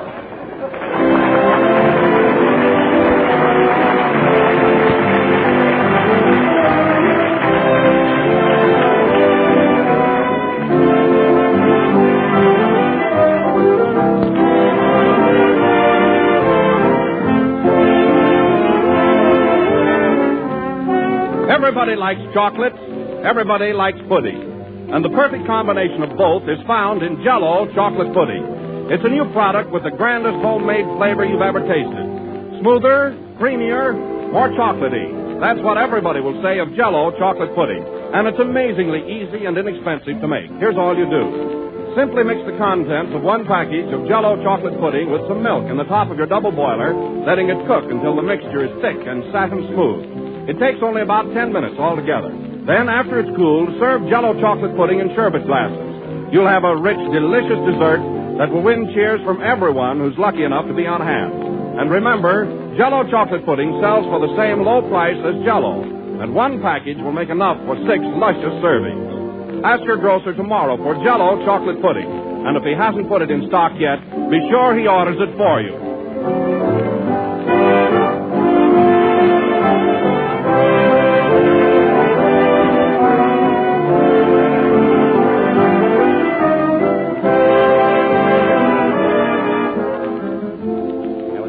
Number of the 7th program in the new Jell-O series, and we'll be with you again next Sunday night at the same time. Say, Mary, did you hear me when I bawled out Kenny? Yes, and I think he deserved it, too. I think so. Well, so long, Jack. So long. Why, Mary, where'd you get Kenny's skate? Search it out, Mister! Unsettled. Good night, folks.